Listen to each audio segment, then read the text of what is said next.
Hello everyone and welcome. I'm Susan Puisan-Locke and I'm an artist and writer and director of the Decolonizing Arts Institute at the University of the Arts, London, UAL. To give you some background, the UAL Decolonizing Arts Institute has been in development since late 2018 and is currently in pilot phase. Conceived as a decentered, porous and evolving space, the Institute seeks to challenge colonial histories and imperial legacies, to recognize past and ongoing work, and to drive cultural, social, and institutional change through practice and research, artistic, art historical, curatorial, museological, and pedagogic. The past year has been focused on setting up the Institute with a small core team and developing pilot projects and partnerships. We remain very much in formation. In summer 2019, we were awarded British Art Network funding to develop a seminar series under the rubric Decolonizing British Art, Decentering, Resituating and Reviewing Artworks and Collections. Originally planned to take place as live events in May and June this year, we've evidently had to adapt for online in response to the pandemic. Moreover, the resurgence of Black Lives Matter has underscored the need for cultural institutions to address enduring structural inequalities and to commit not just words and gestures, but actions to bring about change. Collections matter for the artists and artworks they remember or forget, and for the stories they tell or hide. And actions to bring about change may not always be large, loud, or immediately visible, but also small, quiet, steady, and slow. The Decolonizing British Art seminar series is developed in partnership with MIMA, Middlesbrough Institute of Art, Birmingham Museums Trust, Innova, Institute of International Visual Art, and the Arts Council Collection, British Council Collection, and Government Art Collection. The series aims to explore recent and historical exhibition practices, curatorial strategies, and artistic interventions and provocations for decentering, resituating, and reviewing artworks and collections. This week and next, the 4 seminars will unfold as follows. The first seminar on Tuesday with MIMA explored objects of attention and the question of how an object-centered approach can help to resituate artworks and collections. The discussion foregrounded the mutual care and time required to develop a collaboration between researchers and curators that was genuinely open, critical, and generative, illuminating institutional oversights and bringing about pragmatic changes to habits and approaches to curating, interpretation, and display. Today, the second seminar in the series, developed with the Arts Council Collection, British Council Collection, and Government Art Collection, will explore curatorial and artistic perspectives on decentering collections. And the aim is to pick up on the question of care within historical and contemporary timeframes, to consider how these collections came into being and what shared or distinct challenges bring them into conversation today. And from the perspectives of both artists as well as curators, what does it mean to care for artists as well as artworks in collections? Next week, the third seminar with Birmingham Museums Trust will look at experimental approaches towards decolonizing the museum through the lens and legacies of the 2017 exhibition, The Past is Now. And the fourth and final seminar with Innova will revisit the 2003 exhibition Veil to consider curatorial and artistic strategies, the relevance of the exhibition today, and close with a conversation between myself and Sapake Angiama as directors charged with visioning or revisioning institutes. So my role from this point on is very much behind the scenes. I'm just going to share a few links and access notes before I introduce and hand over to Gaylene Gould, who will be moderating the seminar today. So in the top left-hand corner of your live stream window, the menu icon will take you to some organizations and artists links. And to the right of your live stream is a Q&A window where you can type any questions you might have into the box, and we'll try to feed as many of these into the conversation as possible later. Unfortunately, the closed captions function isn't available, but we do aim to add captions and BSL interpretation to the edited live stream recordings later, and we'll let everyone know when these become available on the UAL YouTube channel.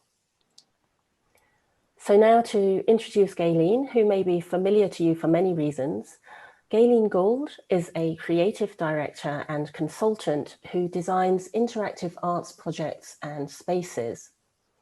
Her projects have been commissioned by and performed at the Tate, V&A, Arts Catalyst, Vivid Projects, Selfridges, H Club, Moderna Museet Sweden, and BAM New York. She's currently curating Brilliant Roots for Clare Leadership, a support space for Black, Asian, and ethnically diverse cultural leaders.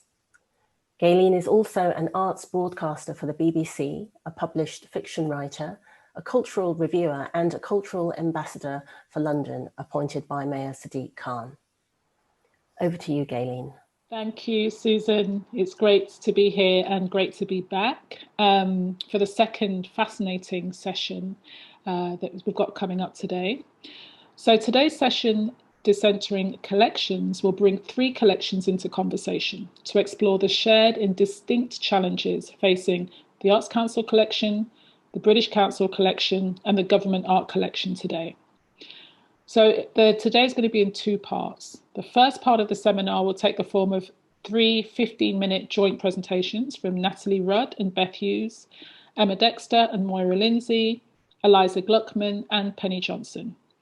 Between them, they'll be exploring approaches to confronting and challenging colonialism embedded in collections through collection languages, narratives, acquisition histories, and questions of care. We'll then have 20 minutes for discussion, so please do use the Q&A section, which you'll be able to see quite clearly, and then we'll be able to go through some of those questions together. Then we'll have a short comfort break. The second part of the seminar will focus on artists' works in collection, and we've got 2 artists with us today, Erica Tan and Shiraz Beju, who will share reflections and provocations towards a radically restructured cultural landscape. So we're going to jump into the collections now, and we're going to start with the Arts Council collection. Before we introduce the curators, Beth Hughes and Natalie Rudd, we're going to introduce and welcome Deborah Smith, who's the director of the Arts Council collection. Welcome, Deborah. Thank you for inviting the Arts Council collection. And I know this is a developing relationship we have with Decolonizing Institute. The collection, Arts Council collection, next year celebrates its 75th anniversary. And I'm new in post as the new director, only over a few months in post. And I'm taking the time and the opportunity to explore the collection, to listen, to digest, and to reflect about how we make present the multiple voices, interpretations of the collection from those that use it, are in it, engage with it, thinking to the future to reflect our diverse world and how we speak about the shape of the collection to come, looking towards a broad range of collaborators, participants and audiences. Today, within the framework of questions posed, you'll hear from my colleagues Beth Hughes and Natalie Rudd. Beth's presentation is around the expanded meaning of care, care of the collection, decolonizing the collection for increased engagement, learning from the past to how we might shape our future. Natalie, on the other hand, explores the question through one of our touring exhibitions of women sculptors breaking the mould that opens up next year. So to Beth and to Natalie, if you'd like to start your presentation, I just wanted to give a framework around it and to really give you a presence of me in my new post. Welcome to Beth Hughes and Natalie Rudd, curator and senior curator respectively at the Arts Council collection. Beth's work includes curating the touring exhibition Criminal Ornamentation, Yinka Shanabari, and BE curates the Arts Council collection, while Natalie has curated many exhibitions using collection as the starting point. She has written widely on modern and contemporary art, including forthcoming publications on the self-portraits that will be out next year, and an essay on Veronica Ryan's early practice. Beth and Natalie will introduce the Arts Council collection now and discuss what it means to decenter national narratives. Take it away, guys. Thank you. Wonderful. Thank you so much for that great introduction. So I'm going to start with a little history of the collection. So the Arts Council of Great Britain, later and more well known as Arts Council England, was founded in 1946. Sorry, just bear with me a second. Alongside Arts Council Collection, alongside Arts Council Collection was born from a small group of paintings collected by the Council for the Encouragement of Music and the Arts, known as CEMA. So I'm just going to show you here a couple of our early exhibitions. So this is called Sculpture in the Home, and it was a touring exhibition. And then here we have just a couple of works from that early collection, which was the foundation of the collection that we have today. So the collection has long sat alongside two monolithic art organisations. So we have Arts Council England and Hayward Art Gallery at the South Bank Centre. So from 1968 to 1986, the gallery was managed by Arts Council of Great Britain, and many ACC works were acquired through those early Hayward exhibitions. So in 1986, the management of Arts Council Collection and of the Hayward Gallery together was passed from Arts Council England to South Bank Centre. I realise I've said Arts Council quite a lot of times there, so I hope that was clear. And today, Arts Council Collection is primarily a lending collection, and we manage a variety of strands to ensure broad lending activity, not just to museums and galleries. So you can see here our last major touring exhibition, which Gaylene referred to in the introduction, but also to schools, hospitals, universities, and many other public-facing buildings. This is installing a work down in Bournemouth. So there is much work to be done in understanding our early collecting strategies. One directive which was clear to see was to establish photography as an independent artistic medium. And in 1970, Barry Lane was appointed as our first photography officer, organising 14 photographic exhibitions in just 3 years. And photography is a real strength in the collection. I'm just showing you here a couple of works that were purchased under Barry's tenure. But unfortunately, many of these collecting strategies currently exist as sort of notes in memos, meeting notes, and they're not formalised. So we don't have that sort of formal set of material to refer to at the moment. So we're still in a process of piecing together much of our early days. So with regards our acquisitions process in particular, we have a sort of a purchasing panel, which was founded in 1958, and it sits semi-externally to the core Arts Council collection team. Our first purchaser were James Fitton and Brian Robertson. It wasn't until 1979 that we had our first female purchaser, who was Lady Facey, and our first black purchaser was Sonia Boyce in 1986. So I'm just going to show you here a couple of the works that Sonia was involved in purchasing for the collection. And it's fair to say, when looking at the data which was produced by the Black Artists and Modernism project, and then later through this Decolonising the Arts project, the demographics and interests of the purchasers is reflected in the demographics of our acquisitions at the time. So following on from this, and with the desire to expand on the data produced by the 2016 Black Artists and Modernism report, we've been looking at our current lending activity. We really want to contribute to that picture.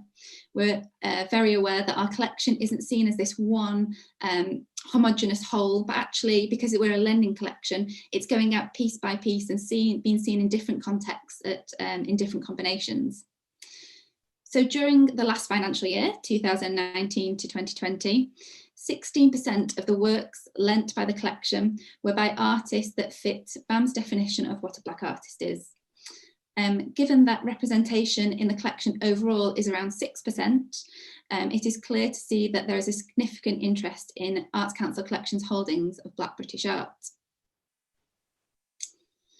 In a recent article on whiteness by the writer Bernardine Evaristo, she highlighted a quote by her fellow writer Zora Neale Hurston, where she says, "I feel most coloured when I'm thrown against a sharp white black background." So we've been thinking about what background does the collection provide and who stands in sharp contrast when brought into its holdings. Is the collection able to adapt and change, creating space for multiple narratives, or does it impose a framework, forcing fit where fit does not come? So we've been part of the Decolonizing the Arts process for 4 years and unpacking an understanding of what colonial means in the context of decolonizing our collection. In order to decenter, we need to understand what we are decentering away from. So we recognise the continued barriers to accessing our collection, and we're working towards increasing the understanding and unravelling of these barriers. So diversity and representation matters both in our words, but also in our actions. And decolonising the collection is an ongoing commitment, and one that is seeing Arts Council collection grow. So I wanted to give sort of a practical example of what that looks like, so how that affects our day-to-day at the moment. And as I've explained, our bread and butter is to lend artwork. We're a lending collection, and we do that in lots of different forms. But when a loan has been agreed, we have a series of decisions to make about how we are exercising due care and process in lending that artwork. One of those decisions is, should we send a courier? So this is somebody to go along with the artwork, install the artwork. So previously, and before we were part of this decolonising process, we would send a courier based on 3 considerations. One would be the facilities at the borrowing venue. The other would be the complexities around that work or works. And the third would be the monetary value of the artwork. So it tended to be that works of a higher monetary value would always have a courier with them. So as Arts Council England's collection, we follow the government indemnity guidelines when lending a work, and consideration of the overall monetary value of an artwork is not something that's part of the government indemnity guidelines when it comes to care. So why were we doing this? It was something we needed to pull ourselves short on.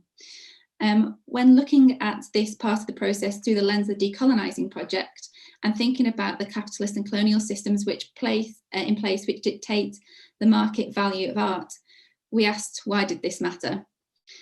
What was a more productive way of looking at this is to look at the artwork itself. What is the medium? What did the medium need? What is the safest way of installing that artwork? What support can we give to our borrowers? What support do they need from us? Can we pass on some skills? All these things were of a greater consideration. So we stopped thinking about the monetary value when we were thinking about care. So thinking about what care looks like for a collection, past the point of the physical care, past thinking about environmental conditions, past thinking about how we pack up an artwork, what does the next level of care look like for us? To understand what care means in a public collection, I've been thinking a lot about what a societal understanding of care is, and there's been so much discussion of that at the moment during the pandemic. We are a caring profession. We fulfil roles of care. We provide physical care for our art, but beyond that, we're guardians of a form of high cultural capital. We provide care through opening opportunities where discriminative power structures may have hampered them. So public collections are an agent for inspiring belonging and providing a counter to an accelerated system of organised loneliness, which it feels so many are feeling at the moment. But it's important to consider who sees themselves in a public collection. Who is it actually accessible for, and what even is our definition of access? So rigorous interrogation of these ideas is what radical care can look like for our collection. And for me, this is about fostering relationships of kinship, creating a network of collaboration across works which centres an egalitarian approach to care. It's about embracing plurality, an environment which is open to change, to seeing discomfort as an opportunity to grow, and learning from past activity, but not letting it restrict our future progress.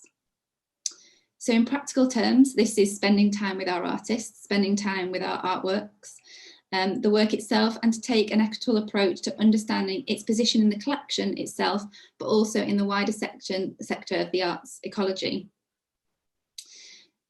So there's a text I read recently, which I'd just quite like to quote from, which is the Care Manifesto, where it says, caring communities need public space, space that is co-owned by everyone and held in common. Although it's not a physical space, this could be the description of a public art collection.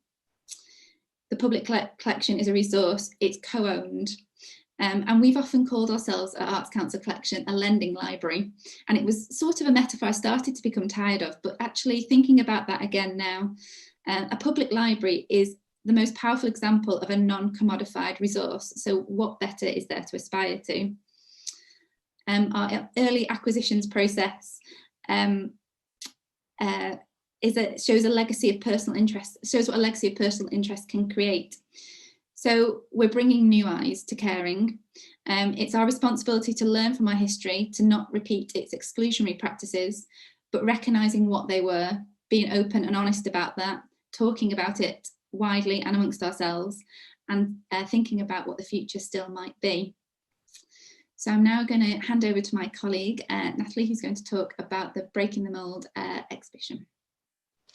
Thank you very much, Beth. Can you hear me? Yes. Excellent.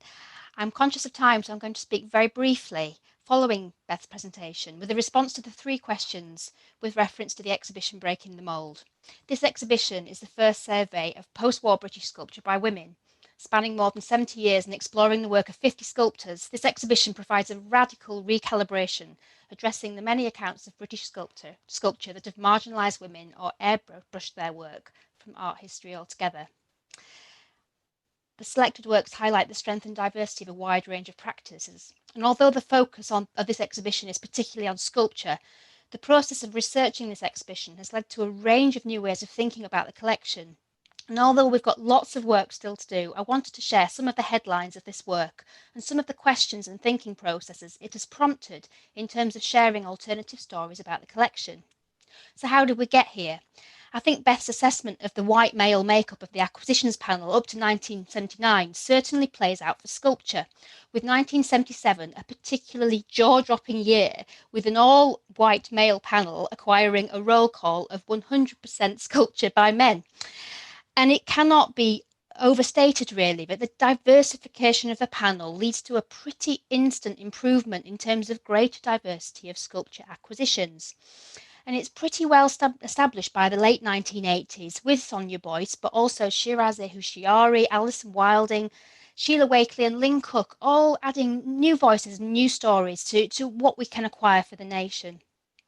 This continues right through to recent times, where in 2018 to 2019, our acquisitions committee is made up of all female members on the external panel. And in 2017 to 2018, we acquire more work by women than men for the first time in the Arts Council Collection's history. But how do we cement this progress? How can we use policy creatively to ensure that we safeguard against slippage back into old habits? And so to the question of conscious and unconscious practices that have perpetuated colonial thinking. There is a rather dispiriting statistic that 30% of sculpture by women has not been on display in the last 10 years. This is a really sad statistic for me personally, because it's been under my watch as a long-standing member of the team, something that has gone unnoticed. It needs to be referenced that our work as a loan collection is closely linked to wider sector demand. And the Breaking the Mould research has involved an extensive chronology mapping sculpture exhibitions, and it's a really bleak picture. In 1993, the Hayward Gallery presented Gravity and Grace, the condition of sculpture between 1965 and 1975. It features 19 men and Eva Hesse. And in 2011 at the Royal Academy, Modern British Sculpture, 119 works, but only 11 by women. This struggle for visibility facing ethnically diverse artists is even more acute, and I was really inspired by Lubaina Hamid's landmark work in promoting work by Black women artists during the 1980s. She curated 3 exhibitions, including The Thin Black Line in 1985 at the Institute of Contemporary Art. And she talks about her desire to provide physical and tangible proof of our creative activity. It's really heartening to see the prompt acquisition of works by Shirazeh Hushiari, for example, a work made in 1982 and acquired the same year, and equally Veronica Ryan's Territorial made in '86, purchased the year after. Sakari Douglas Camp is also represented in the collection pretty swiftly by the late 1980s. But preparing for the publication of this exhibition, I became aware of the number of works that needed digitisation. They weren't even visible on our website. And coupled with this, conservation seemed to favour sculpture by men. Again, I think this is because these works are being requested more, and so gradually you get this slippage of priority in terms of visibility. It's a cycle of demand and supply that I feel that we need to break down. Equally, even in terms of interpretation, there are many gaps when you search our website in terms of even the most basic information about the work. This is time-consuming and painstaking work, but it's really crucial that we share our knowledge about the collection, the entire collection.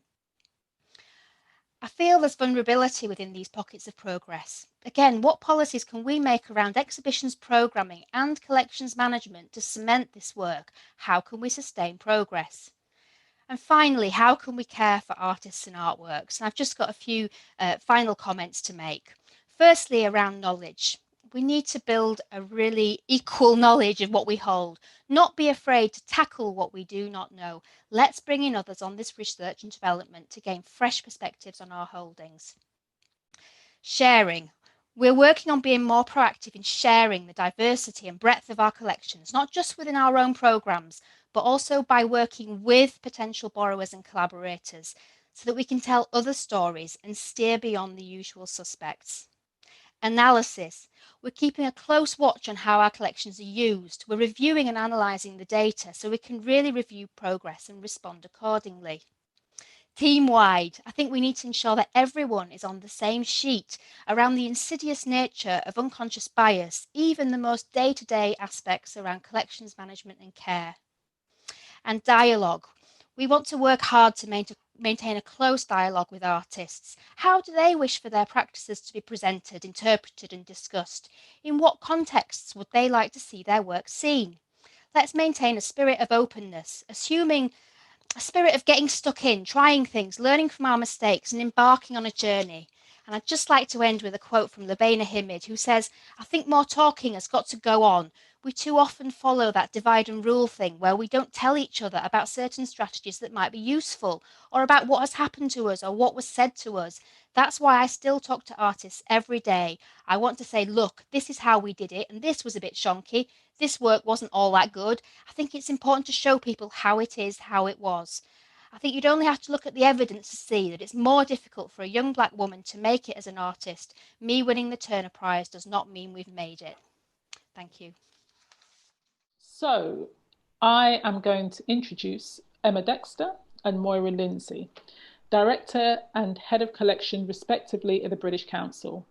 As the Commissioner of the British Pavilion at the Venice Biennale, Emma has overseen the selection of Sonia Boyce to represent the UK at Venice in 2022, Kathy Wilkes 2019 Commission and Philly DeBarlo in 2017. In recent years, British Council exhibitions have shifted towards collaboratively curated exhibitions using the British Council collection, such as the groundbreaking We Are Not Alone, curated by 6 Saudi women in Jeddah in 2017. Moira joined the visual arts team at the British Council 3 years ago as their new head of collection to look after the collection of more than 8,700 artworks. Working with a global network of colleagues in 100 countries, the collection is used in British Council international partner exhibitions and exchange programs, both physically and digitally. Emma and Moira will introduce the British Council collection and discuss Britishness in the context of the international. So I'll hand over to both of them now. Thank you. Hello, thank you very much. I'm Emma Dexter. I'm going to do the first few slides and then I'll hand over to Moira Lindsay for the second part of our presentation.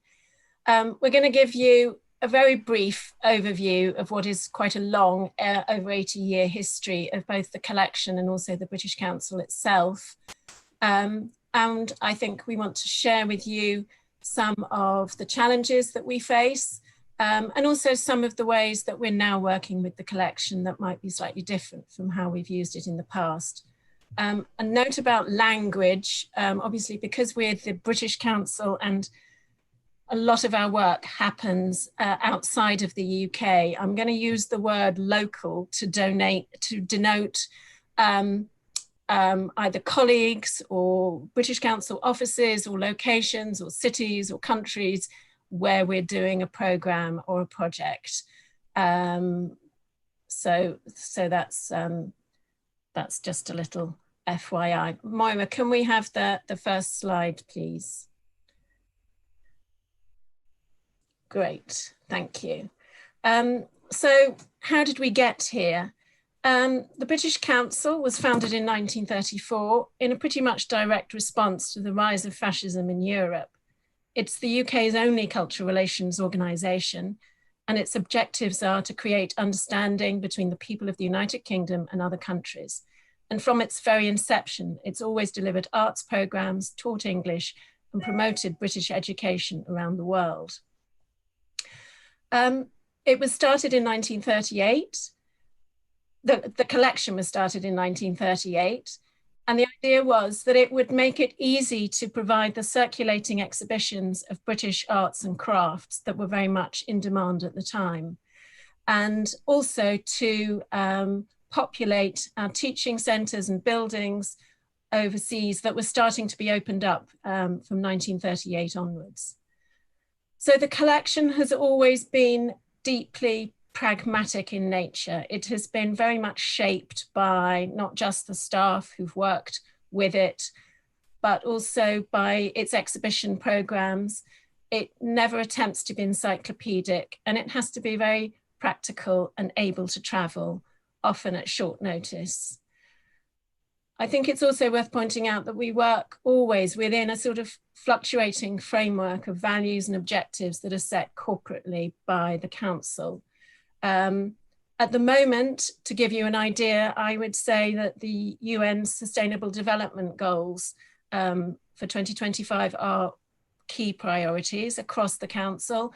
So for instance, equal opportunity for women and girls is a global goal across multiple functions and regions of British Council operations.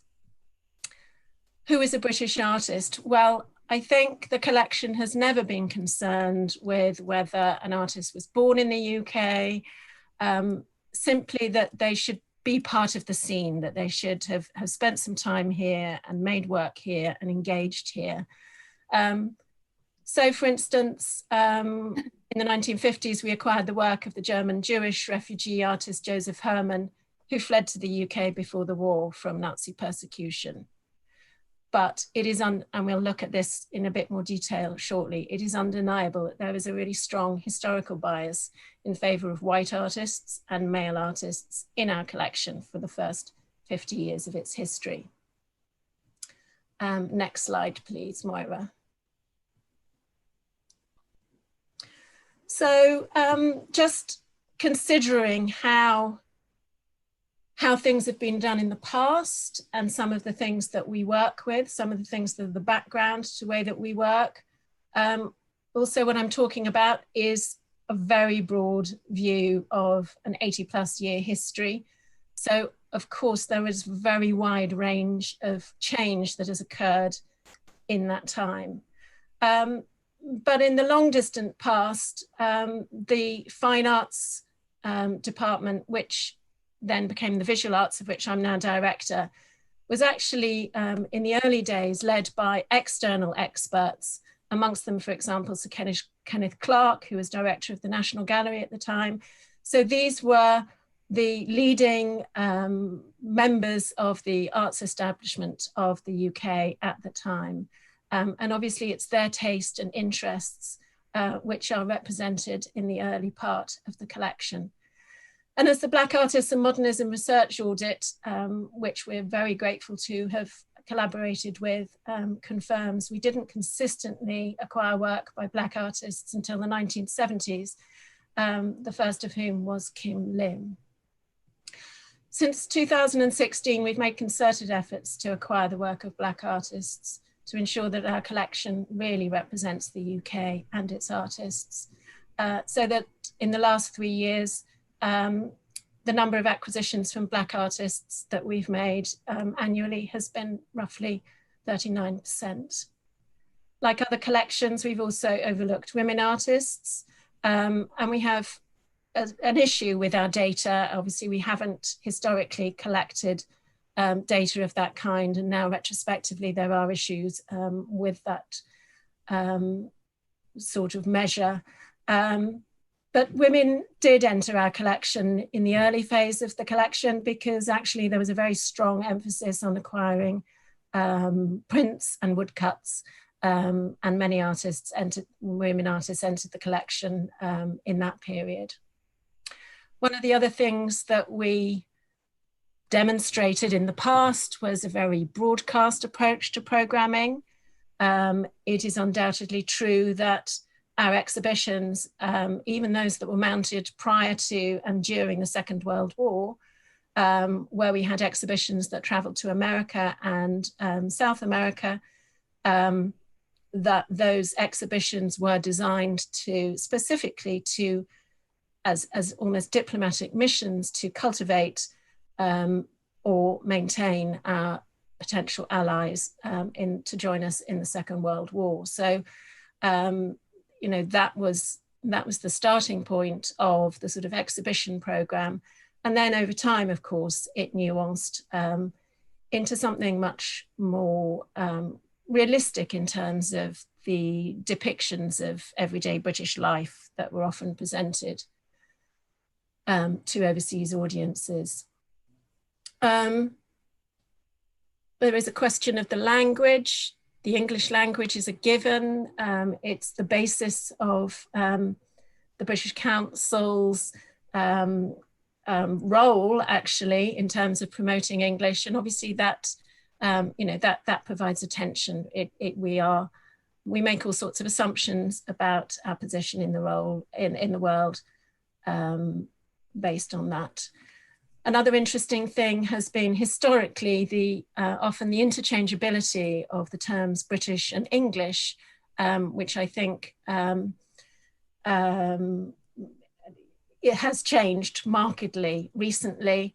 But for instance, in 1950s, we sent an exhibition to Sweden called British Art Today, then the subtitle 10 English Painters, of whom 2, Eduardo Palozzi and Robert McBride, are of course manifestly Scottish and partially of Italian origin. So that flexibility again shows a very strong bias towards Englishness, and that's something that we're much more aware of now.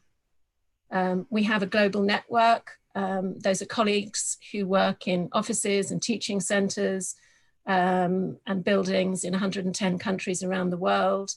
That might be regarded as sort of implicitly imperialistic in some way or another, but in the contemporary world, it gives us a unique insight into particular countries and regions, because the vast majority of our colleagues working in the arts team are locally appointed staff, and so they have a brilliant insight into their audiences and the kind of programs that they want to see happen there.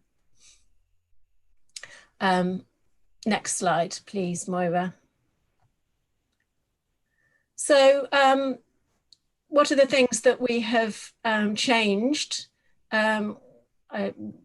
That we pay a great deal of attention now to the makeup of our advisory committees and ensure that they have got a serious track record in terms of diverse programming and gender neutral programming.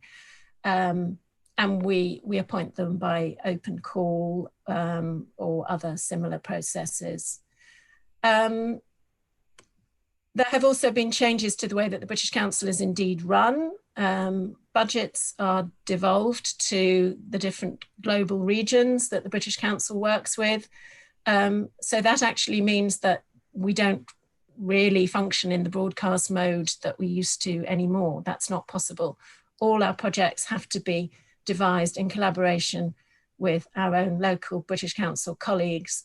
And and indeed they are then also curated by other partners from that country.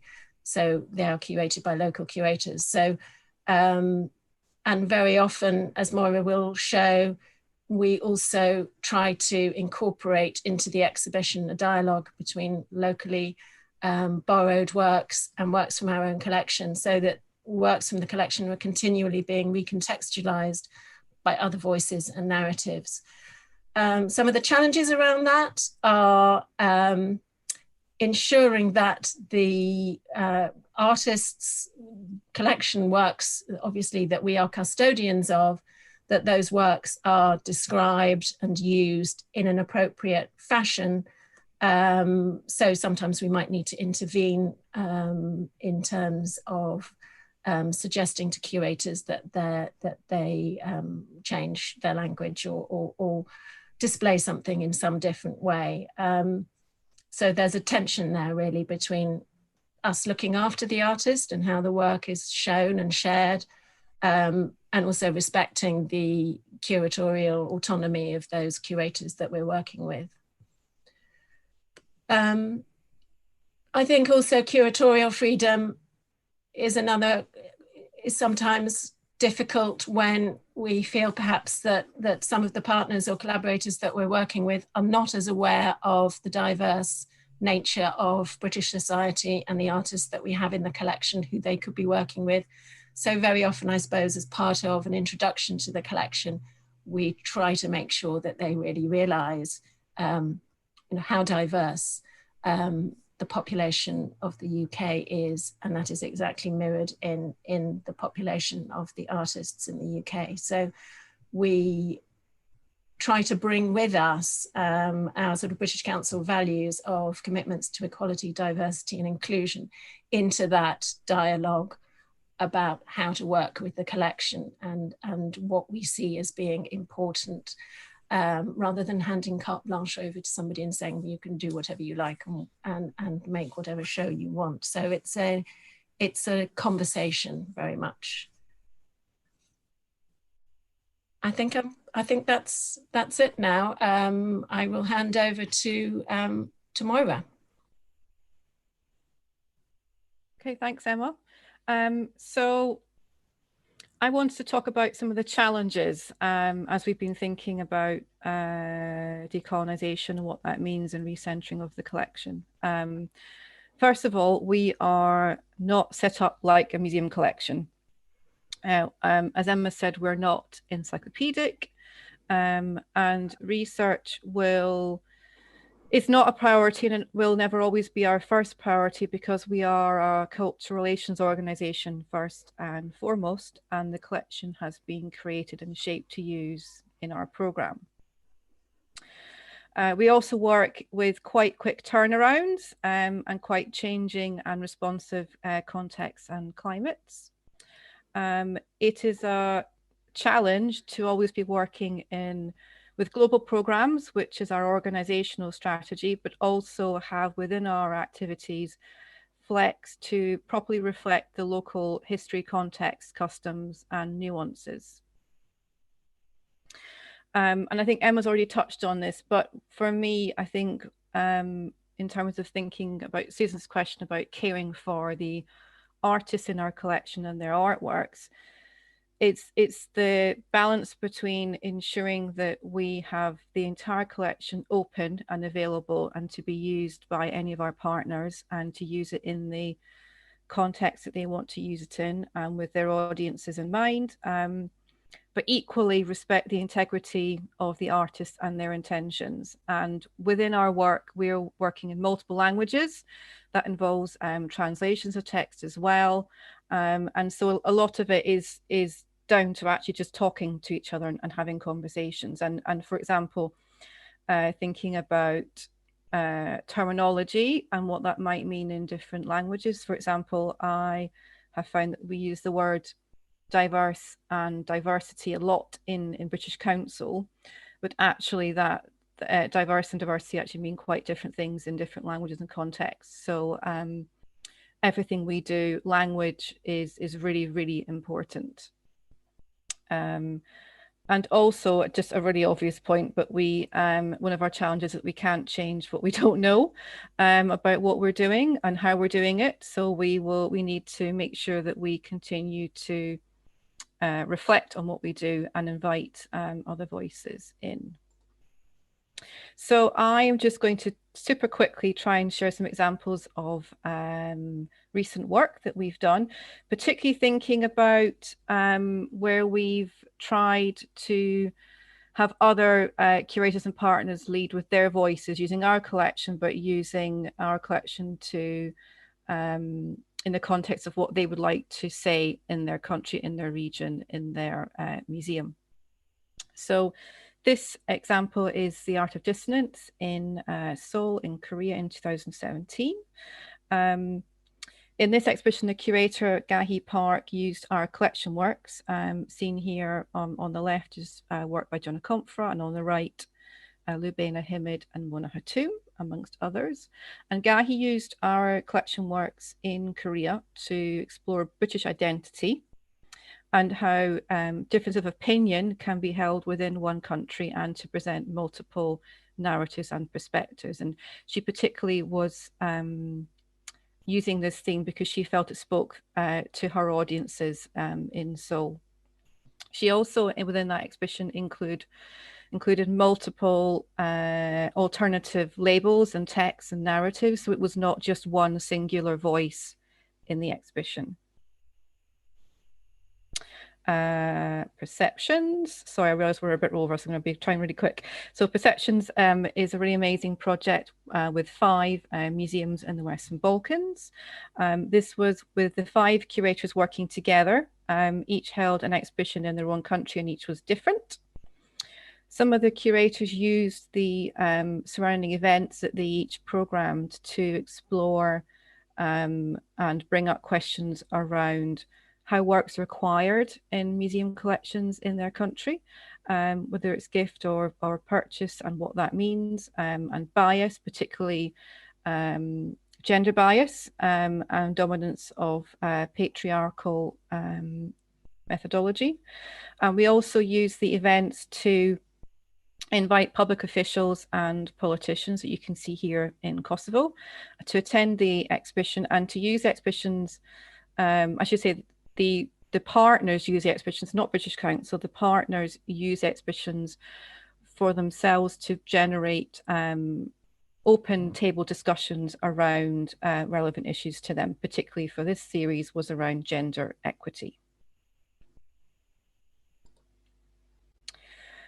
Museum Without Walls is a series of online exhibitions, which was originally started by our colleagues in Turkey.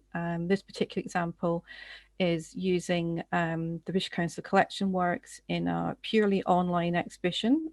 They are selected and co-curated by a curator from Turkey, Ukraine, and Georgia together. The theme is around the human condition, and the exhibition uses accessibility options which we haven't used before in previous online presentations of the collection. So here we have audio description and sign language included.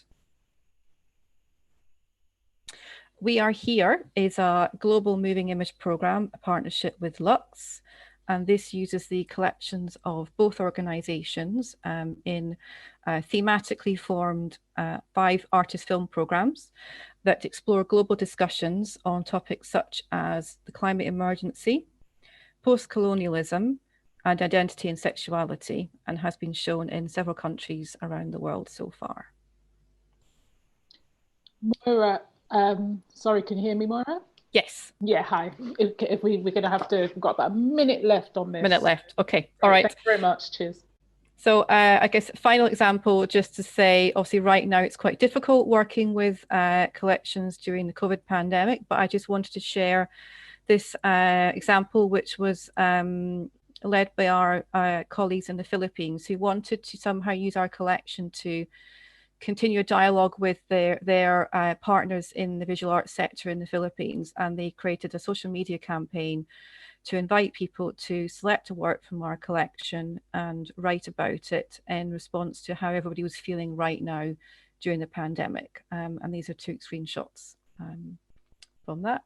And then finally, what's now? We have a long list of things we need to keep going, but obviously for us initially it's ongoing internal discussions on decolonisation, and also more ways into our collection to broaden the history of the collection, what it means today, past and present.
Now we're going to come to our final collection, which is the Government Art Collection. And again, we have two people to present that. We have Eliza Gluckman, who's the Senior Curator and Deputy Director of the UK Government Art Collection. She was previously Curator of the New Hall Art Collection, University of Cambridge, which is a collection of work by women. Penny Johnson has led the Government Art Collection as Director for over 20 years, having directed the Towner Art Gallery and Museum, Eastbourne, and worked as the Assistant Keeper of Fine Art at Stoke-on-Trent City Museum and Art Gallery. Eliza and Penny will introduce the Government Art Collection and similarly discuss interpretation strategies in the context of politics and soft power. Over to you. Thank you and hello.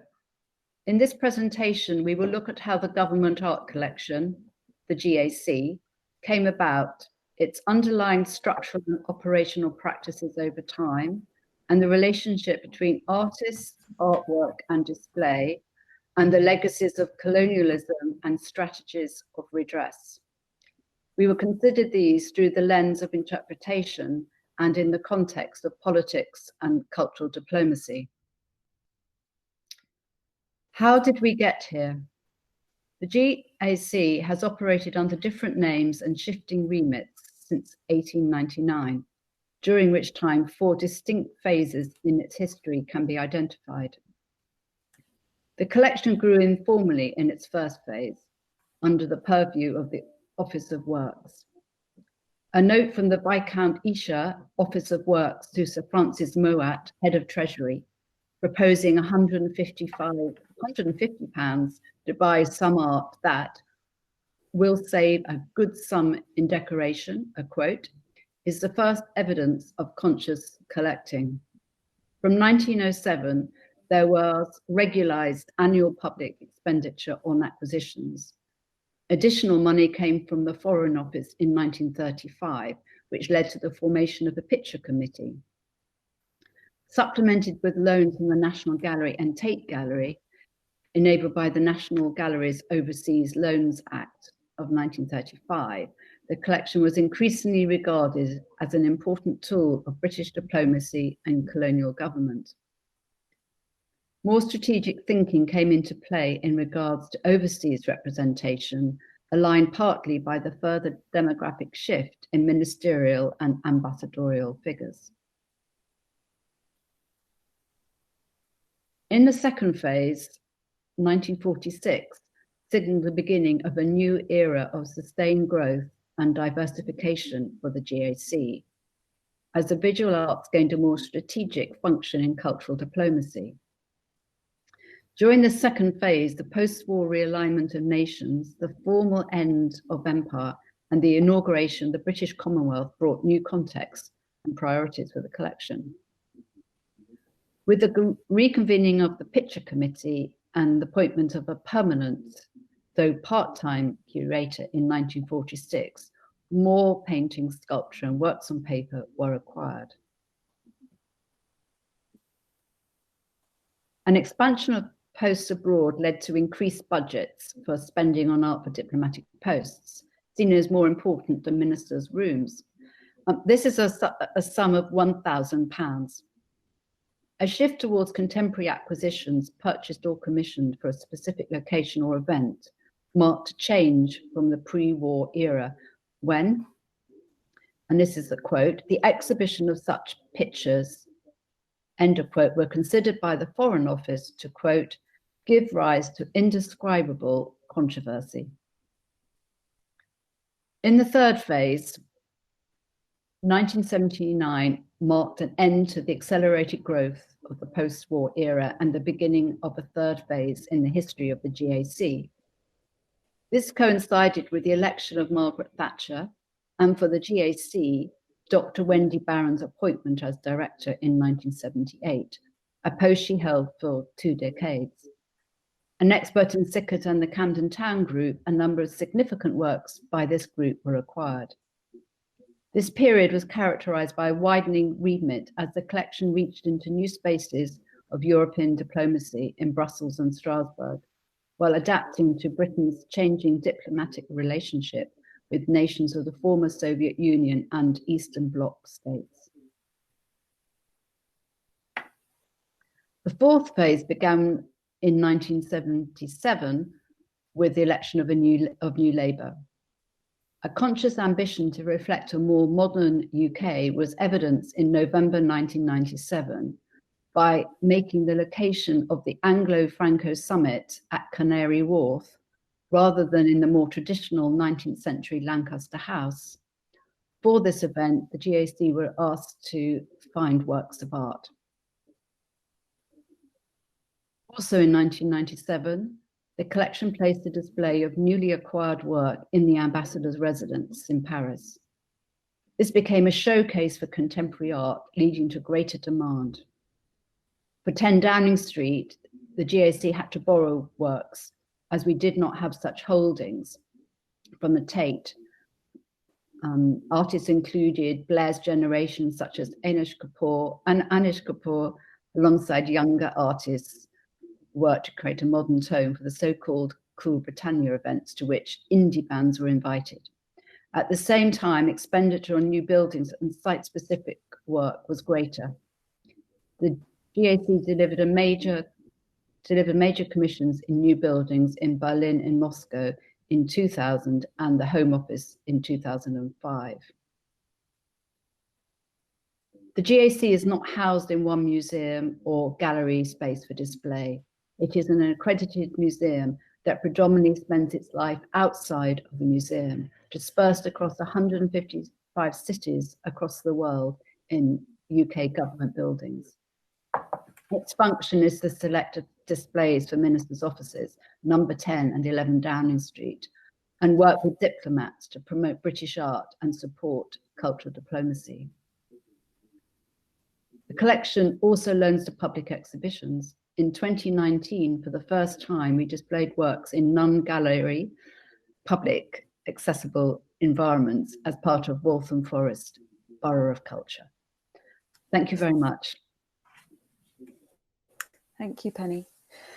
My response to the questions set for the seminar will focus on activities in the last 2 years, looking at our acquisitions procedures and advisory committee, our collection database, and how we approach interpretation.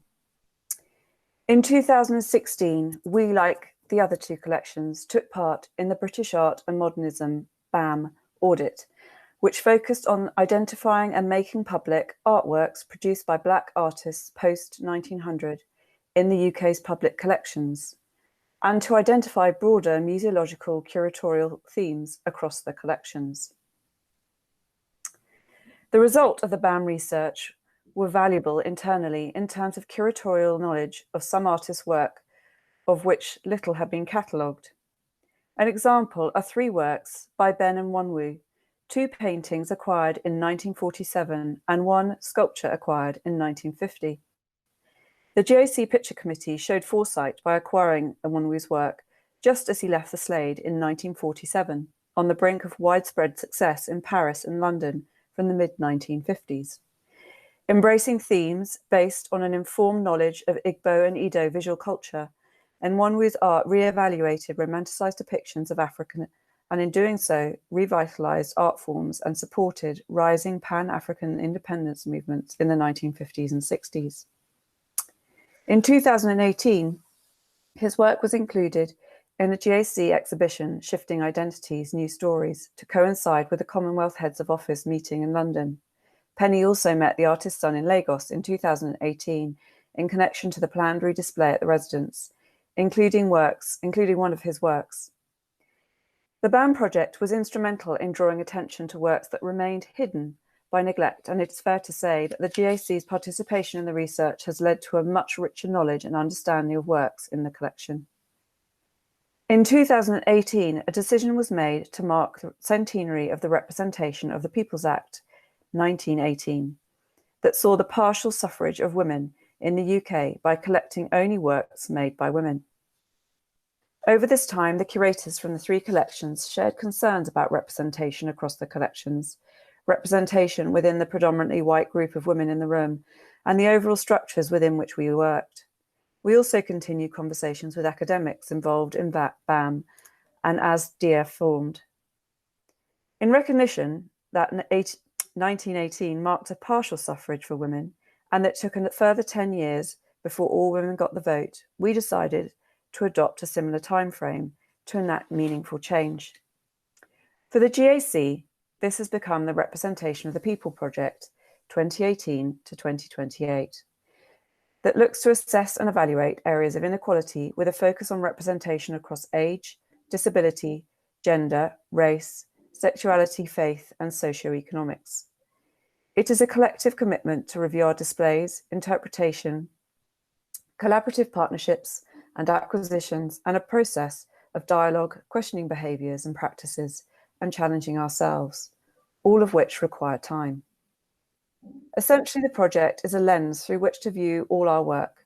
The whole of the GAC is involved in self-learning, and we hold monthly discussion groups, often around a news item, paper or book. In 2019, we started to review our collection database, sparked by engaging with the Glasgow Women's Library own findings of patriarchal bias and discrimination in database structures. We began to investigate a lexicon and hierarchy that had been implemented in 1996 using the default Western Museum standard, the Getty Art and Architecture Dictionary, and Tate's subject indexing hierarchy for reference. These are used for tagging subjects and content and cataloguing artworks into our database. These same terms are carried over to our website when searches take place. This summer, we undertook a full assessment of the historic works in the collection, focusing primarily on those affiliated with slavery and imperial oppression through portraiture, provenance, location, or subject, such as Orientalism. A list of approximately 500 works were compiled. Aware of works in the collection, with titles such as The Slave Market and View on the Kwanga River with a Native in a Canoe or Landscape with a Gypsy Family, we simply began by searching and paying attention to the database or hierarchy. It was here that we noticed that the word slave sat in the hierarchy under domestic occupation. Our challenge now is to dismantle this hierarchy and to work out what we need to do and who it serves. Interpretation. The interpretation we provide about the collection is physically changing. Here are the plastic folders given to the posts and ministers when displays are installed. In 2019, we were asked to create labels with QR codes for the High Commissioner in Singapore as part of her green agenda. The codes link to our new website, and a key benefit is that the text can be changed remotely and immediately. The unforeseen new world with a global pandemic has now made QR codes ubiquitous and the idea of a folder less attractive, also from a public health perspective. Greater digital engagement with stakeholders and audiences through our social media platforms has also evolved rapidly over the past 8 months. 2 weeks ago, we held our first workshop designed to help us create new guidelines for interpretation.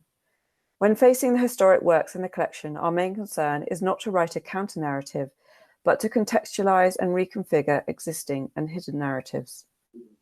Participants from a number of institutions include the Foreign and Commonwealth and Development Office, the Home Office, DCMS, the Parliamentary Art Collection, Museum of London, DEA, Paul Mellon Centre for Studies in British Art, as well as independent art researchers and freelancers who presented short case studies. They also offered recommendations. A few points of reflection included objective history writing, awareness of gendered references, ethical co-production, Britain's place in the world, colonialism and decolonialism, Orientalism and othering, and personal reflection and learning. This was step one of a longer-term consultative and collaborative process. Further works are planned in the coming months to monitor and discuss our progress and continue to share our research and journey with critical friends and a working group. How can we care for the artists as well as the artworks? The makeup of the current advisory committee is one that fundamentally has been in place since 1935, including the directors of the Tate National Gallery and the National Portrait Gallery. A quick glance at the makeup of these committees shows an overwhelming history of white men. In 2003, the advisory committee was reviewed and the number of independent advisors was increased from 2 to 4, changing the ratio of women, including the first woman chair, Julia Somerville. In 2007, when David Lammy was Minister for the Arts, an additional independent member was appointed to, I quote, ensure the interests of the UK's ethnic minority, art and artists are properly represented in the GAC's work to promote Britain and to reflect its history. David A. Bailey filled this role. We now have 5 independent members covering expertise in art criticism, art practice, journalism, collections, consultancy, and curation across the UK. Currently 5 men and 6 women. In the past 6 months, a new collections development policy includes a commitment to ensure that new member applicants representative of the demographic diversity across the UK will be encouraged as part of the collections commitment to addressing representation.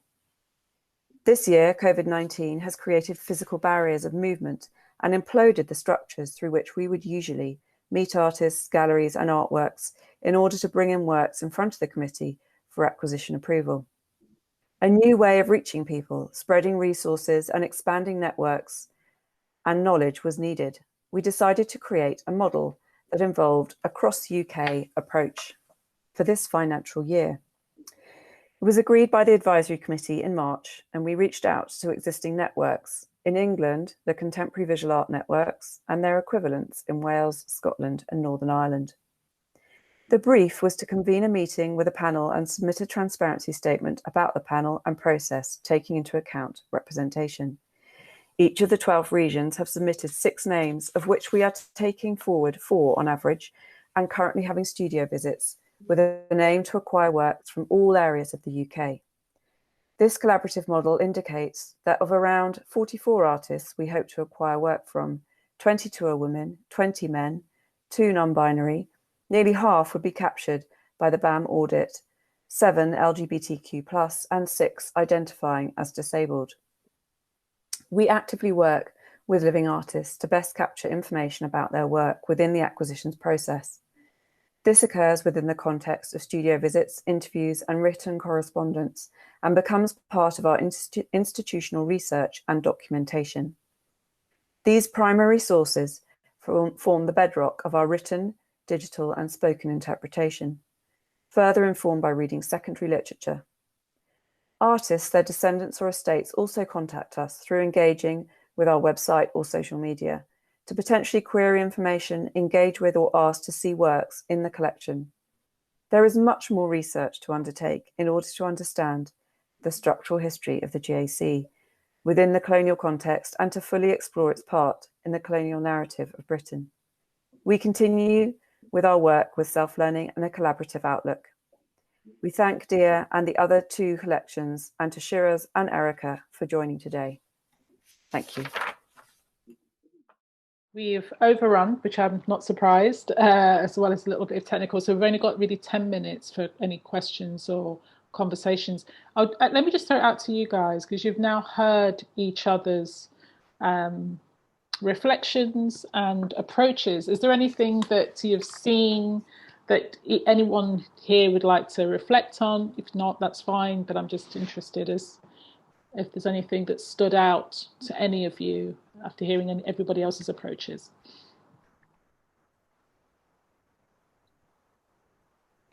It's interesting, the points around language, fascinating what Eliza revealed about your database, very revealing. So yeah, a huge amount to absorb, and I'm very envious of all the work that you've been able to do in the last, sort of sounds as if during lockdown, in terms of some really deep research and advice into your collection. I envy that.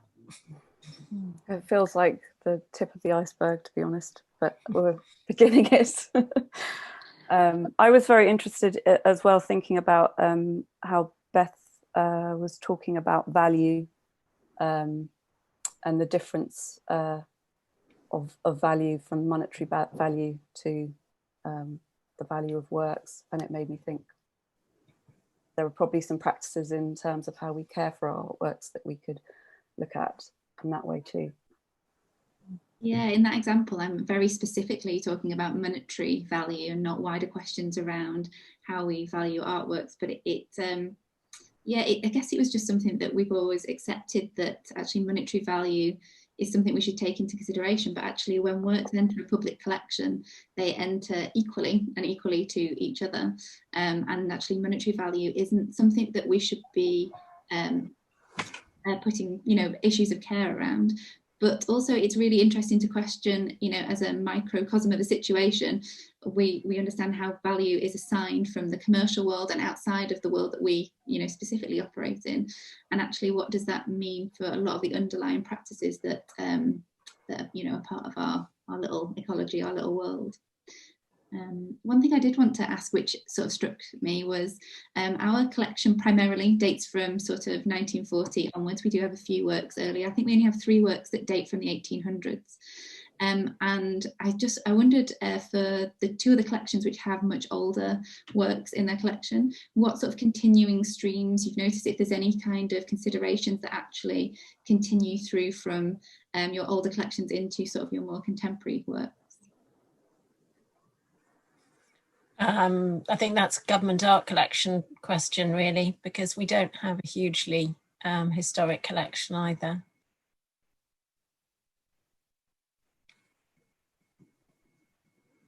I think Penny's going to say something. Yeah. The government art collection has works from the 16th century through to the contemporary.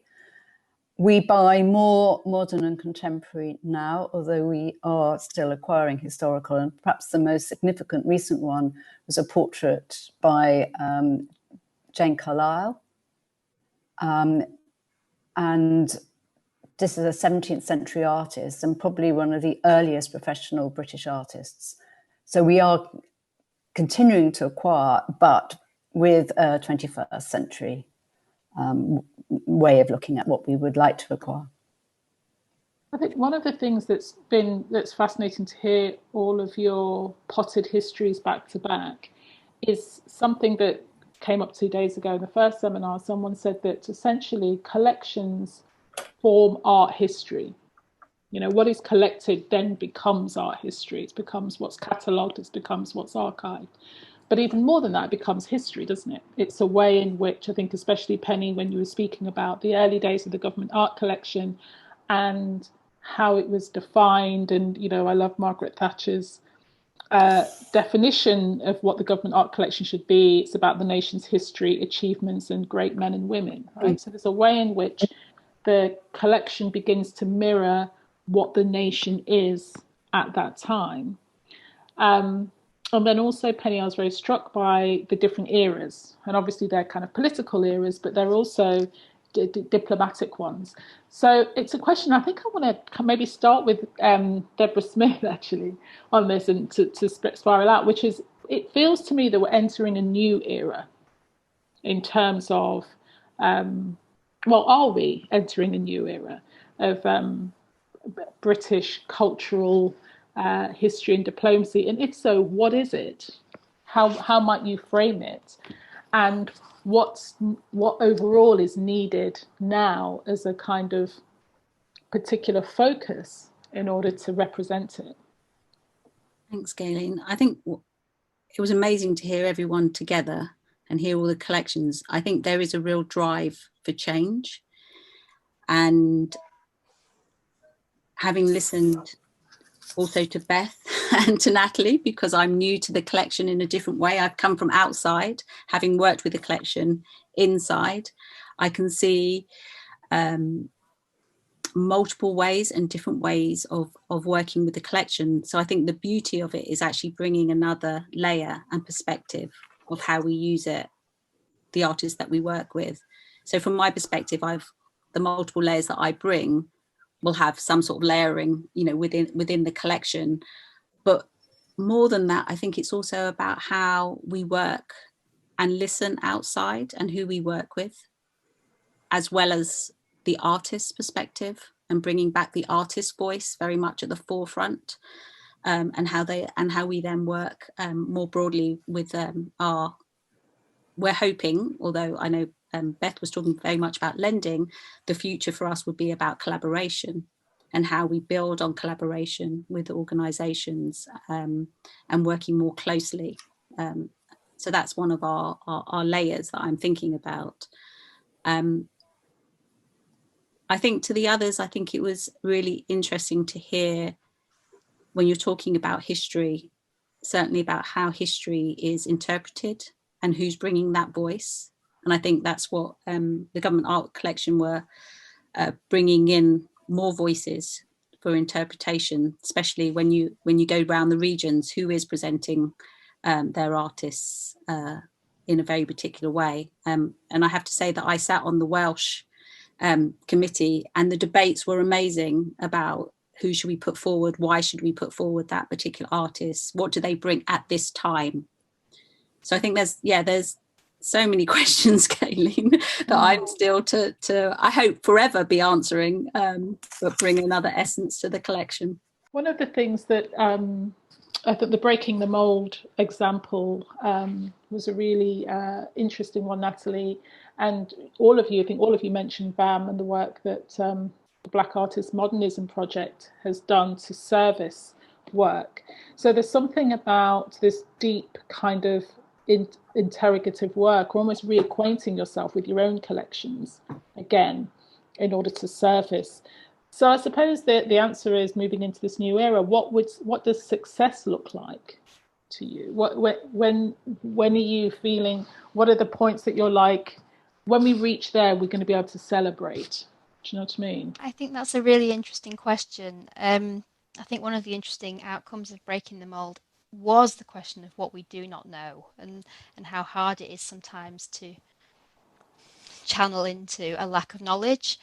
So I think success, Deborah said, that's a collaborative process of investigation, bringing others to view our collections and to reflect on our collections together is really important. But I don't think there's ever any end to it. I think it's, as long as it is deep, it's research, and it's ongoing, and it's about fitting that in alongside our other, challenges, getting that work on display and making sure that the collection is seen as widely as possible, so that we're not just doing a drop in the ocean exhibition, but also that we're lending more widely on those principles, so we're learning across our programs. I think success looks about a more holistic view of our collections and their uses. There's all of you spoke about the importance of this will have to be the last question, unfortunately. All of you spoke about the importance of the makeup of the panels, the committees. I can't remember who was it that said as soon as you change it, the change is almost instant, you know, in terms of who's on those acquisitions. Just looking around this lovely Zoom, we're all women, first of all. So there's a strong women contingent. Most of you, apart from Deborah and myself, are visibly or not of colour. So what does that mean for your organisation's makeup in terms of thinking about representing the work of the collection? Does that mean having to relook at the demographic makeup of the organisations themselves? Yes. Open to anybody. Absolutely. I mean, that's yes, something that is the answer to that. Yeah, that's something the British Council as a whole is now very much examining and talking about internally, and doing some also serious kind of deep dives into its own practices and processes with regard to that. So yeah, that's an ongoing, much larger piece of work that's happening in the background at the moment within the council. Okay, I think there's so much to say. I have written a long list of notes, but unfortunately we're not going to be able to get through them all. But I just want to say thank you for this section.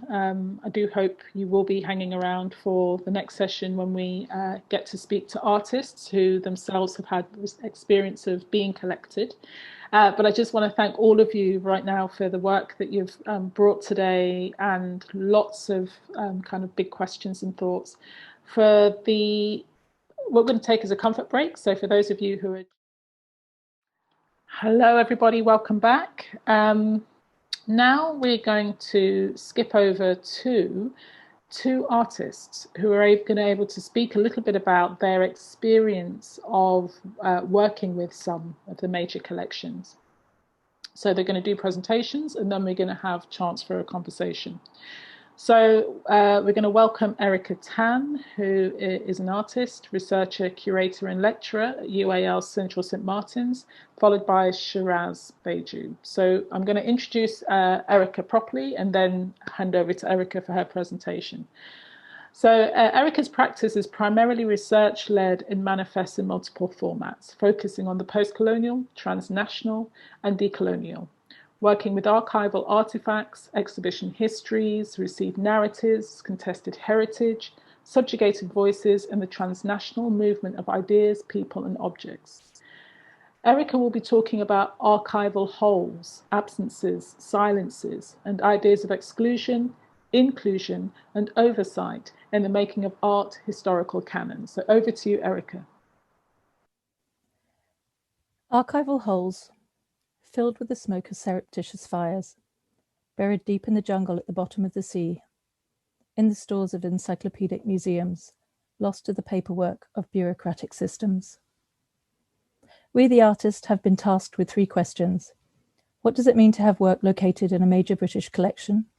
How do you want to be seen and heard in these collections, and whose collections are they? I will try to attend to these questions through the use of a series of personal anecdotes and references to my work. Anecdote 1. Oops. In 2016, I was approached by the Black Artist and Modernism, or BAM researchers, who were starting to do their audit of public and national collections in the UK. I was asked if I had work in any British public collection. I had to stop and think for a moment, but soon realised that after almost 3 decades of living and working in this country as an artist, my work had no permanent home or presence in any major collection, in fact, any collection in the UK. This was quite a strange and rude awakening for me, and provoked 2 initial reactions or thoughts, both dealing in some way with an idea of sight or optics. The first thought was that there was a condition of hyperopia, farsightedness, in my own practice. How is it that one could be so invested in ideas around minor histories, the overlooked, silent, lost, displaced, invisible, and absent in received narratives, historical accounts, archival records and museum collections, but not recognize one's own institutional omission in these particular locations and structures of establishment recognition? How had I not more consciously been aware of my own position within this system of acknowledgement and prestige? To answer this, I possibly thought that in addressing the historical, the present might become less confusing, or that the engagement in this work was also an engagement in redressing the current status quo, then, now, and in the future. But being invited in to intervene in various collections, to animate objects, to contest knowledge production, to expand representations and diversity, does not always have long-term effects, but often attends to specific moments of time and temporal agendas. The second reaction or thought was that the system of collecting was heavily myopic. This includes an acknowledgement of the system being inherently racist, but also suffering from a series of biases, blind spots, inherent contradictions, and mixed messages. The question I found myself asking was, how is it possible to be so invested or active in this world of cultural production, but not have any recognizable impact within this particular form of art historical construction, i.e. the collection? How can one be present, active, visible on the one hand, but invisible on another? Anecdote 2, climbing through a hole in the fence. I'm not sure where the front door is to the British art world, but I do feel like I found a gap in the fence. My first public exhibition was in Singapore. I was about 20, although I think the work was made earlier than this. The exhibition was a survey of Singapore ceramic works, and on the cover of the catalogue and poster, my work was featured alongside the work of Iskandar Jalil and Neng Teng, both considered key artists in Singapore's art canon. But, however, this was a bit of a fluke, as I was in the UK studying anthropology at the time, and my mother, a self-taught potter who was exploring kiln making and raku firing in Singapore, had dealt with this opportunity alongside her own inclusion in the exhibition. For me, however, it was only on leaving university, moving to London and taking evening classes in film and video making that my art making journey began. This was in the 1990s. A change in the way the Arts Council described its Black Arts Film and Video Awards by including Chinese in its racial descriptors meant that I felt able to apply for one of these funds. I applied to make a video work called Passing, which was primarily exploring the construction of and racialization of Chinese media representations. For me, this was a gap in the fence. I had no formal art education, was not connected to anyone in the British art scene, and did not have a portfolio or exhibition history. This was my entry point as an actor in the field.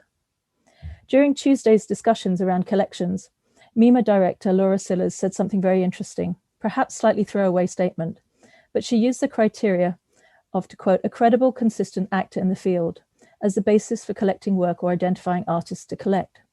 So I thought I'd connect a few names and events here as a way of trying to understand what an actor in the field might be, what credible might mean, and how consistency is judged. Some of the names on the slide are part of this talk today. So, in 1995, I received a Black Arts Film and Video Award. I made a work called Passing, a 3-channel video work. I entered this work into the Towner Art Gallery Open, where Ghislaine Towdross, then director of Innova, was one of the judges, and who awarded myself and Anu Patel as joint winners. The prize was a solo show at the Towner Art Gallery, which I worked on with the then director Penny Johnson, now director of the Government Art Collection. Alongside Penny, I worked with Kate Fowle, who was then a curator and now director of MoMA PS1. Kate later left the Towner and curated independent projects as Smith and Fowle. It was this partnership that introduced me to Deborah Smith, who I have remained in contact with and hope that her new appointment as director of the Arts Council Collections might help in resolving the issue of a work currently in limbo with them. More on that later. Following the Towner Open, I was awarded the Arts Foundation Digital Art Prize for the video work Passing. On the award panel was Stephen Bode from Film and Video Umbrella and Mark Booth from B3 Media, or then called Digital Diasporas. This led to a major commission with Film and Video Umbrella called Pigeon Interrupted Transmission, which was written about by Susan Sun Lok, who I had met previously in relation to the Hong Kong handover and discussions and exhibitions in relationship to British Chinese arts. More recently, I had the opportunity of showing alongside her within the Diaspora Pavilion in Venice, and I'm currently an associate researcher in the Decolonizing the Arts Institute at UAL, which she is the director of. Finally, Eliza Gluckman, who now works with Penny Johnson in the Government Art Collection. I can't actually trace back to when I first met Eliza, but do remember spending time with her in Shanghai while on a British Council residency there. And I have since then worked with her on several occasions, and of particular note, the exhibition she and Lucy Day curated, called Synopticon. This list isn't meant to be a calling card or resume, but is intended as an exercise in trying to understand what is missing on this list, or what else is needed to make me a credible, consistent actor in the field, and thus get collected. Anecdote 3, the importance of fragments. In 2013, when researching Singaporean and Malayan colonial exhibition histories, I came across a reference in the footnotes of an exhibition report to the figure of Halima binti Abdullah, an expert weaver who participated in one of the largest exhibitions in Britain. The exhibition was the 1924 Empire exhibition in Wembley.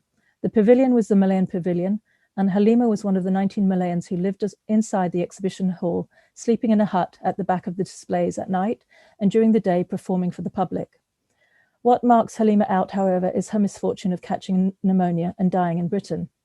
This small footnote was the beginning of a series of works and a hunt for further information.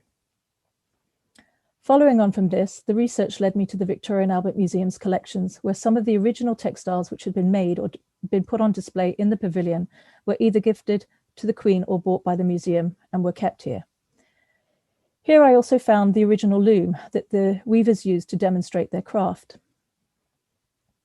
The next piece of information I found was an image in the Singapore National Archives, where finally a possible image of Halima actually weaving on the loom in the pavilion exists. These moments of archival congruence are hugely pleasurable, rewards in and of themselves in many ways. From a footnote and a series of fragments in various collections, the Forgotten Weaver series, later shown in Venice as part of the Diaspora Pavilion, was developed. The series included exploration works, such as a series of live performance debates on the relevance of Halima to the development of Singapore's national art canon and its difficulty with collecting and representing its indigenous cultural production. Upper Jika, the Misplaced Comma, a commission for the National Gallery Singapore, in which the figure of Halima is produced as a spectre, visiting the National Gallery before its inaugural opening in 2017, and The Weaver's Lament, commissioned for the Singapore iteration of Tate's Artist and Empire exhibition. The work consisted of a series of digitally remembered textiles from the V&A collection, digital video, glass slides of archival images of Asian handloom weavers, and most importantly, the original loom from the V&A was brought back to Singapore for the show. Whereas the first iteration of the Artist and Empire in Tate Britain only had one reference to Britain's colonial past in Southeast Asia, a print of the Rafflesia flower, the largest parasitic flower in the world, named after Stamford Raffles, Singapore's supposed colonial founder. The second iteration, held in Singapore's National Gallery, was able to produce a much more varied and critical response, including contemporary artist responses to the region. The Tate curatorial team's rebuttal of criticisms to the major gap in representing a full account of Britain's colonial past in Southeast Asia was that the exhibition was based only on the works available to them from public collections. History here becomes vulnerable to what we have in the stores. Anecdote 4, missing in action, so near and yet so far. A quote from the BAM project website reads, "For several centuries, Britain has introduced some of the most important art and artists to the world. Despite this rich history, the art history of the nation's own Black artists remains under-recognized nationally and internationally. BAM will rewrite British art history and set the contemporary record straight for a generation to come." For some reason, being absent from a national collection or British art history didn't feel half as bad as being absent from its rewriting. But not being present in the first place, in this case, felt like a double form of absence. I suddenly remembered a commission I had worked on for the Arts Council East. They had run an open call for an artist to make work for their office spaces. I explored the Arts Council collection website pages.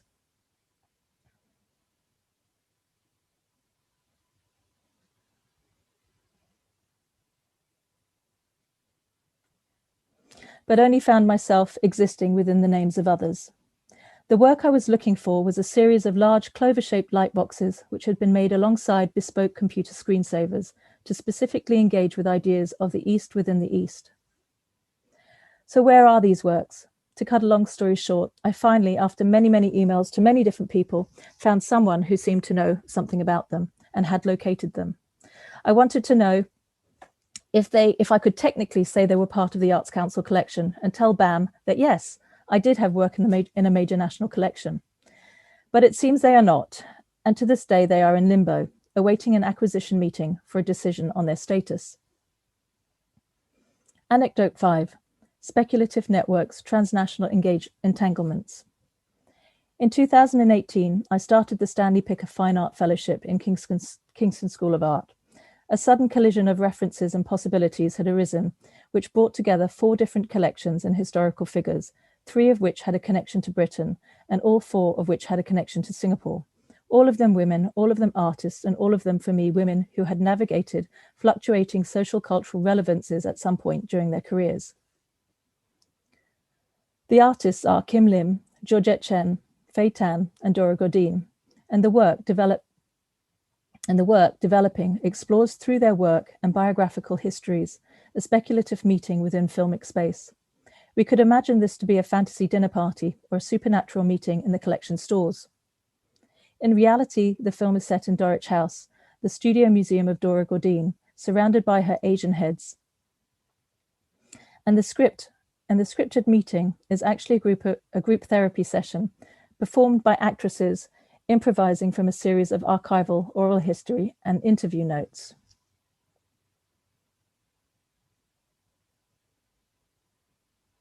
I mentioned this work because I am currently struggling to know how to manage my mother's collection of works and have decided that instead of preserving it as it is, that instead a metaphysical transformation process might be in order.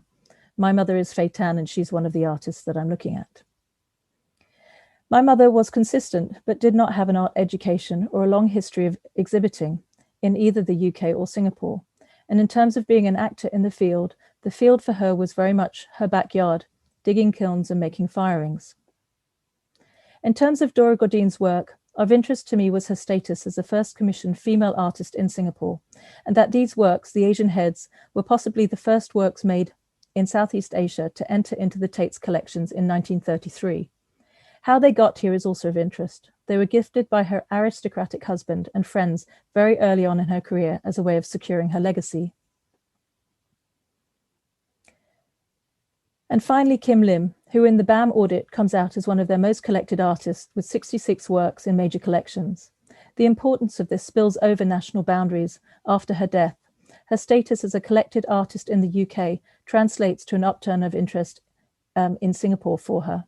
In the run-up to the opening of the National Gallery Singapore in 2017, Kim Lim's works were highly sought after, both as a way of writing modernism into Singapore's art history, but also to demonstrate its internationalism.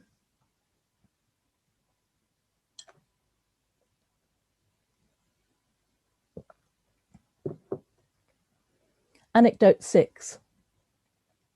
And finally, persistent visions.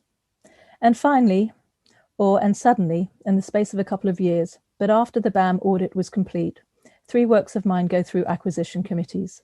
The Cardis Foundation in San Francisco acquire one of the Forgotten Weaver works. Singapore Art Museum seeks to acquire the Diaspora Pavilion piece, and the British Council acquires Persistent Visions. Why this suddenly all happens is unclear to me, but I realise that what is more important to me now is what happens to the work next, now that it has entered into the new economy of the homed or the domesticated.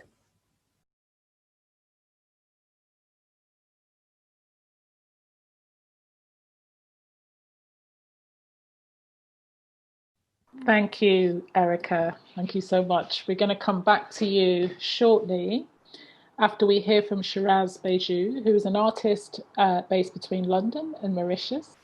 Born in Mauritius, his work focuses on the Indian Ocean and the European historical legacies that have shaped that region. Beju has been a visiting lecturer and critic at universities in Europe, USA, and Australia, and he will now talk about different institutional approaches to collecting within an international context and the relationship between museum curation, state acquisitions, and national narratives. Thank you, Shiraz. Thank you. So in considering the question and how one can perhaps have a vision of where collection can move to in terms of national collecting, one of the things that I guess, well, the questions that I had in my mind and some of the thoughts that I came to have been very much leading me towards one sort of central main question, if I share my screen with you now. And that is, to what degree does the cultural sector lead, or are we reflective of national narratives? And I think stemming from this sort of questions and methodologies towards how collections are put together, I think very much rotate. And what I'd like to do first is to talk about a couple of different contexts of collections that I have seen and have been loosely connected to. And the first one I'd like to talk about is in the context of Australia. And here an artist, Rushdie Anwar, and his installation work, which was recently collected by the Gallery of New South Wales, which is entitled Urhal, Expel, Hope and the Sorrow of Displacement. And what I'm going to do is I'm just going to read you a little bit about this work and this artist, just to build up some context around what where we're sort of going with this. In Rushdie Anwar's Urhal, chairs are piled perilously high, but these chairs can't carry our weight. They can barely hold themselves up. Burnt to a crisp, transformed into charcoal, they form a ruin, a wreck, like a tragic tribute to the dispossession and displacement. Through association and allegory, the installation speaks to Anwar's own experience of exile as a Kurdish refugee. Anwar's hometown was the site of a major chemical massacre in 1988 during the tail end of the Iran-Iraq War. Anwar's childhood was marked by the conflict. Like many fellow Kurds and so many other people, he was forced to flee his home. The chairs piled high are the ghosts of denied domesticity. So this is the description on the Gallery of New South Wales of this work. And I was very lucky enough to work with Rushdie as part of Brooke Andrews' project at the Sydney Biennial in 2018. And what I found quite interesting in the context of this work and the manner in which it has been collected, Rushdie himself being a refugee and being an artist who has not been in Australia for more than 20 years, and to find a work of this nature and this complexity to have been collected into a major national collection is something that I asked myself about, to what degree and is such a thing possible here in the UK, or perhaps even in other Western spaces, and what are the dynamics that take place around that?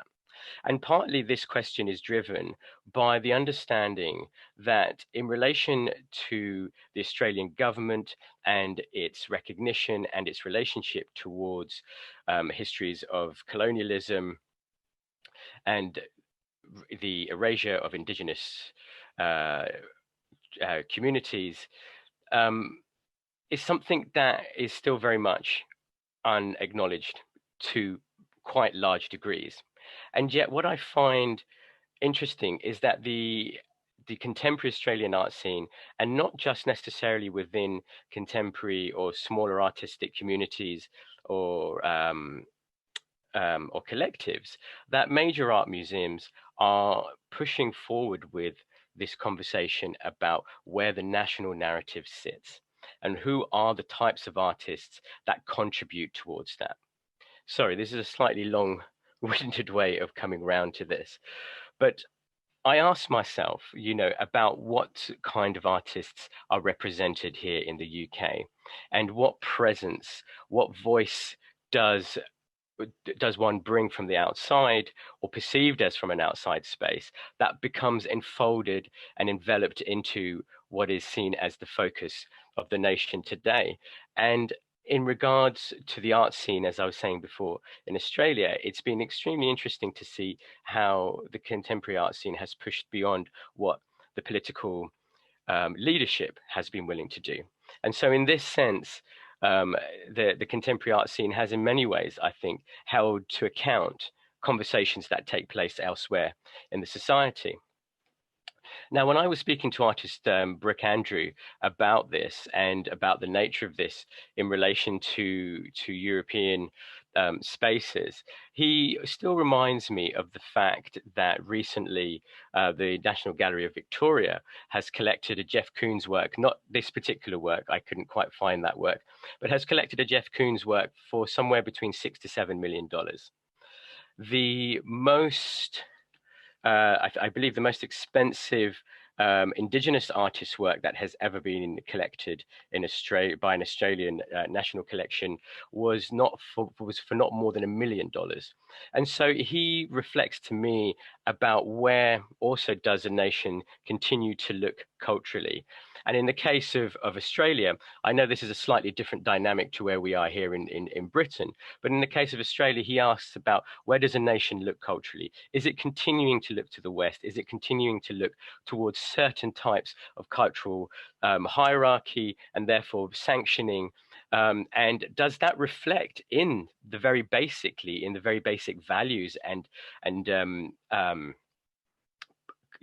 prices that are used in the collection of particular works?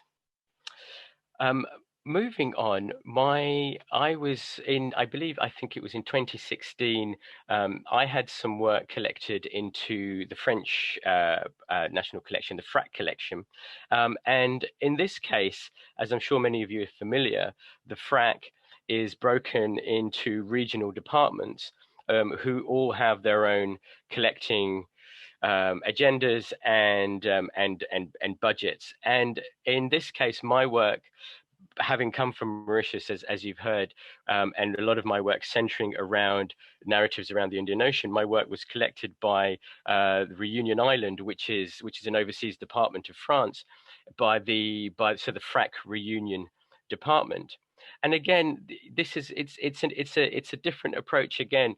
And I'm not saying necessarily that these approaches are better or worse than each other, but they certainly bring up interesting dynamics that are perhaps sometimes beneficial, but also I think problematic as well.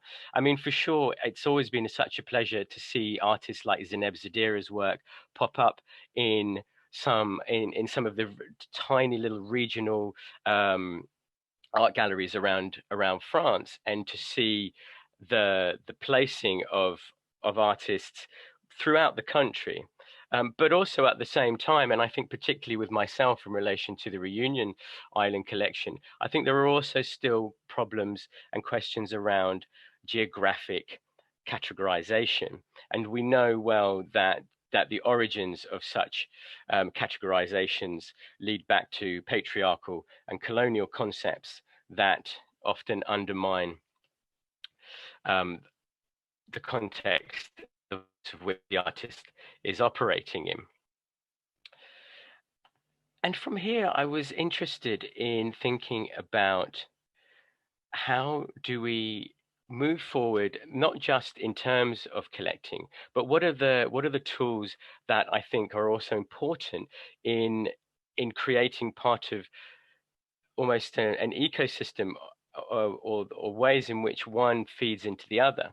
And I think, and this has definitely been brought up this afternoon, and wonderful to hear the other presenters speak about many of these points. But the question of art history writing, and this thing of, do we as the cultural sector, are we following the national narratives as they are presented, or are we reflecting them, or are we actually taking a lead on these? Are we actually informing government on where we should be moving towards, rather than being reactive? And I think that's partly what I wanted to sort of illustrate as one of the interesting benefits of the way that Australia has seemed to operate, where you have a government that sits at the very opposite odds of where your contemporary art scene are speaking in terms of politics, morality, whether it be through gender or race, and whether that is actually something that we do here in Britain, whether we are actually leading, moving forward on the conversations that our artists and our communities are very much centered upon, and whether or not this is given space into these wider into these wider and bigger platforms. I note, interestingly, Dr. Alice Correa, who presented Articulating British Asian Art Histories at the Paul Mellon Centre, and she spoke about the lack of art history writing around Black and Asian artists, and how the lack of that practice was essentially leading to erasure, and leading to that lack of knowledge and understanding of what has taken place during different periods of British art, and to what degree is that accepted as being part of British art. And I guess these are questions that have very much, you know, sort of haunted me as an artist over the years. To what degree is my work positioned within the dynamics of this country, or does the histories of which I choose to draw upon, histories of slavery and indenture, you know, are they central to here? Are they important to audiences here? And I'm just going to move over to the Artist and Empire exhibition, which again I know has been mentioned a few times this afternoon. And my thought on referencing this particular exhibition, when the symposium took place at Tate Britain, I remember it became a source, a point of venting of frustrations by a lot of Black and Asian artists who were in the audience, and frustrations around the lack of programming, visibility, and collecting of Black and Asian artists into, you know, in any form, in any significant form, up until really the last sort of 10 years. And it was interesting because one of the senior curators that was present at the symposium, I won't mention their name, but they spoke about, they felt that they needed to stand up and perhaps answer some of these frustrations that were being vented. Some very heated, and quite rightly very heated, frustrations. And this individual spoke about how the Tate was an extension of government, and that it would never be a leader, that it was always following because it was a slow apparatus. Now, I don't believe this person was saying this as an escape of responsibility, but I think it was a statement of fact, which I found very interesting. And I have heard, and I did hear on that particular day, you know, the old argument of 5% of the population, therefore 5% of the programming. I leave that. I don't make conclusions over that, but I leave some of these observations with you. Then I wanted to move over also to certain types of museum practice as well, because like I said, I think collecting is connected to art history and is definitely connected to major exhibition curation. And I think without all three need to be in a balance with each other, I think, in order to move forward on some of these very important questions about how we decolonize. So here, this is the exhibition, Who is Gazing? It's not a particularly great translation from the French. It was curated by the Musée Quai Branly in Paris, which and the exhibition closed a few days ago. I was very honored to be included in this exhibition. It is an exhibition of 27 artists. It was basically where the Quai Branly, which is ultimately an ethnographic museum, has been trying to continue its ethnographic collecting. And one of the methodologies that it does, this is my personal interpretation of it, is that it runs the Photoarchive Photo Fellowship every year, in which artists from around the world can win an award and create a new body of work, which is collected into the Quai Branly. And this exhibition was an exhibition of the last, I believe, 10 years of fellowships of artists that they have collected in. And I know here Christine Barthet, the curator, she was very aware of the fact that she did not want to place contemporary artist and contemporary voice as just a continuation of antiquity, of object collection. And therefore they try to circumnavigate this by turning it into a contemporary photography exhibition. But yet at the same time, we still find problematics within this. For example, and this again has nothing to do with my own personal self-promotion, but for example, they do not list the names of all 27 artists in the exhibition, neither in the incredibly beautiful catalogue that they have produced or anywhere on their website or advertising. And again, I think these can be indicative of where contemporary voice, and I think I was listening to Eliza and Penny and a few others talking about how one takes care of artists, particularly in institutions and collections that perhaps up until recently have not been necessarily very used to working with living artists, and have perhaps been more used to working with object and the preservation of object, and therefore has a detachment there. In the 14th Sharjah Biennial, I presented a series of works and a film work called Ile-de-France. And this body of work very much centers around the slave histories of Mauritius. This work was originally produced with the support from the Arts Council of England and Innova and Gasworks, and yet it really has never really been presented here in the UK. It was curated into Zoe Butt's exhibition for the Sharjah Biennial. And here Zoe was very much speaking about South-South artists, South-South voices and South-South conversations.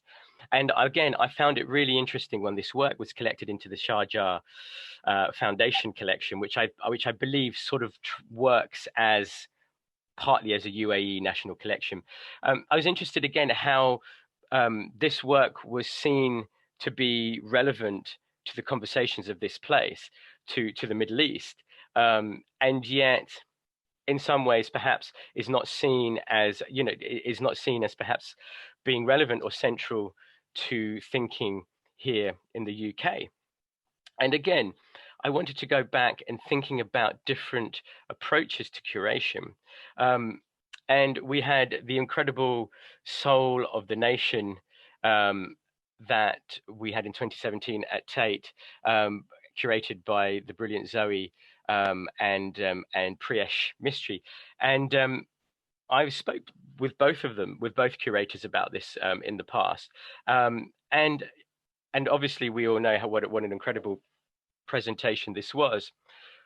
But one of my first questions was, why is it that we can curate an exhibition about American civil rights movements when we have such an inability, or it's taken such a long time to curate any major exhibition of Black, British and Asian art and civil rights movements? And I think a lot of this goes back to, and this is again going back to my original question about national narratives and what are we really trying to say with these collections. And I think there is a major issue about Britain not necessarily feeling like it has had a civil rights movement, that its relationship to slavery, that questions around race. These are all things that took place in the colonies. They have a distance to us that they have not necessarily taken place here in Britain, and therefore we don't necessarily need to talk about it. I think this has perhaps been one of the pervasive positions that has existed in the past. And so Shiraz, I'm loving this, but I'm really conscious of time. I'll wrap up real fast then. Thank you. No problem. So anyway, you can pretty much tell where I'm going with that. But finally, I just wanted to leave you on two works, on this series of works, which is called En Famille, and it was collected by the Government Art Collection. It is, I'm going to speed through it. It is a series of portraits from a colonial family album of indentured and slave women. They are painted into the jewelry trays of my aunt, who was a jeweler in the 1950s, and they are a very deeply personal and quite delicate work. And when this work was collected into the government art collection, I do remember Penny emailing me and telling me that this was being presented as part of their exhibition at Downing Street for the Commonwealth Heads of State meeting. And it was just something really incredible to think about also how artworks continue their own journey and can have their own effect on changing the way that we think and the conversations and the questions in which we're provoked. And for this group of women who at the height of empire will have been so insignificant to have ever been written about, to have them presented and to have their memories and the thoughts of their lives and who they were presented at what was perhaps in some ways one of the highest seats of what was old empire.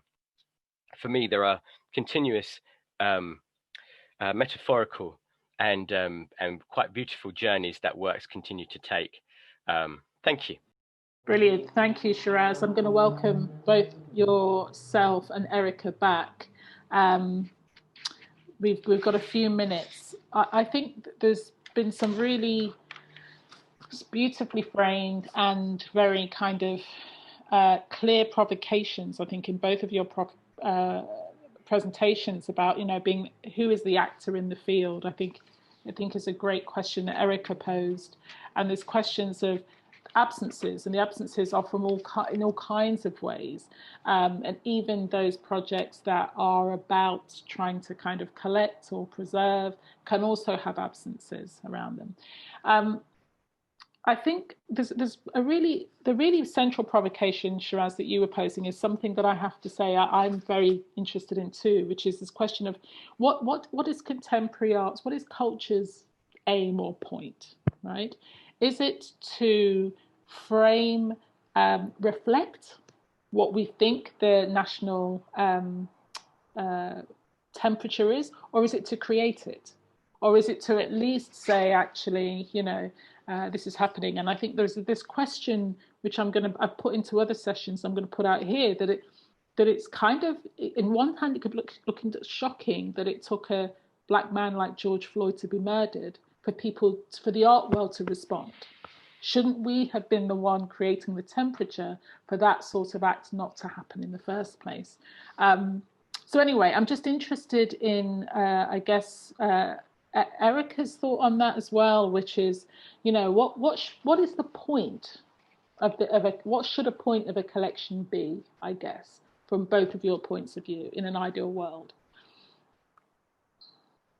So Erica'd love to hear from your thoughts on that. Sorry, can you hear me? Yes, definitely. Yeah. I think in a way we're sort of pointing to a notion of activism, and I wanted to share a Coco Fusco quote in my presentation, but I cut it out because we didn't have time. And it was something she wrote recently about we need new art institutions, not new work. And it was very much kind of around this question of what is culture and what are we collecting. There's a huge amount of cultural activity and artistic production that doesn't ever get collected, and often doesn't sit within an institution at all. And in these discussions, often that kind of work is missing completely. And so when we talk about these institutions reflecting society and culture, they absolutely cannot do so. It is an inbuilt impossibility for institutions and collections to reflect culture. So let's not pretend. But how do we get more of what's outside of it inside? And I think something Deborah Smith said earlier on about collaboration, perhaps that's, this kind of potential of collaborating that might actually bring collections somehow outside of their bastions of preservation. And also within the kind of museum kind of system of preservation. Preservation is about a kind of legacy, and I think that's important. Sort of, it's a kind of historical activism, perhaps. But I think I've lost my train of thought. It was something about the difference between preservation and actively creating opportunities and situations. And in my endeavor to be collected or explore what this whole thing meant, actually my end position is actually it needs to go beyond the collecting, and it's actually then much more about the curation, and it's actually about going outside of these spaces and doing that research and also doing the collaboration to get outside of that. I think we have to consider completely different ways of working with materials that don't too comfortably sit on walls. Shiraz, what, in terms of your experience in Australia and in other international contexts, do you have a kind of ideal scenario, I guess, for how a collection can sit and function within the landscape? No, I don't think there is any ideal scenario that really exists out there. Not that I have come across, and certainly going with what Erica says about how collections can't, will never be able to completely reflect what goes on. But I think it's important that this connection between the art writing, the art history writing, what is presented as, because it's perhaps not just about being in the physically being in the collection. It's about what is being sanctioned, what is being seen as accepted part of the establishment, of what is being brought into the mainstream, into the heart. And if yourself, your history, your language are always seen as at the edges of that, then I think it starts to create a lot of problematics about how people feel they operate and can be part of a society. And I think when we look for representation on our screens, in our contemporary programming through television and music, then why are we not expecting that through the visual arts culture? Especially as in some ways, I think it's often been perceived that what takes place in the contemporary art scene leads into the language that takes place elsewhere in cultural programming and production. I think where we have spaces where the politics and the society become divided, and where the art scene has, and through, as you say, activism has tried at its, has tried to hold that to account, has tried to hold governments to account, and often from spaces with the least resources. It's always so disappointing to look at spaces with the most resources that we seem to do so little in comparison to that. And I think it's part of the dynamics that has taken place throughout history. I don't think this is unique to us and unique to us at this time, but certainly we have the ability and the insight to be able to move out of that. I'm wondering about, we've been speaking about value really throughout this whole session. And spoke about it earlier with regards value as being what is placed on pieces of work from the art world, but also we've not talked enough about money, perhaps, right? And I think this is something that's also obviously, especially the contemporary art world right now, which has become very much driven by this. And I think we should. So I'm interested as both artists, what can a collection, in terms of what's the financial implications of being in a collection from an artist's point of view? You spoke about the Jeff Koons versus the Indigenous artists in Australia. What's your thoughts on that in terms of the importance of collections to artists and just in terms of getting them paid? I think certainly, I think as a younger artist, when I was first collected, it buys you time and space to experiment. It buys you autonomy, right? To certain degrees. And sure, I think the idea is that it increases your visibility, your reputation, and therefore the values of things and the commodity side of things go up. I don't necessarily know that if that is necessarily directly the case for all artists, or even myself, that is a direct relation, but I think that's often seen as that. But in terms of what the value is placed upon certain types of voices, and artists coming out of different types of spaces, and what is attached, what the price tag is attached to that, and what institutions are willing to pay for, and what they're willing to push harder on negotiations, because this is something that we very rarely talk about either. But generally, national collections don't pay very much, particularly for, I mean, obviously, particularly for emerging artists, but also for artists, for Black and Asian artists, Indigenous artists, you know, First Nations. It's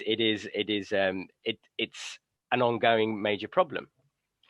Whereas, yes, you will find artists like Jeff Coombs, and you know, who, okay, the very much the work is you know, he's one of the most highly valued production studios out there right now, but also one of the most highly saturated.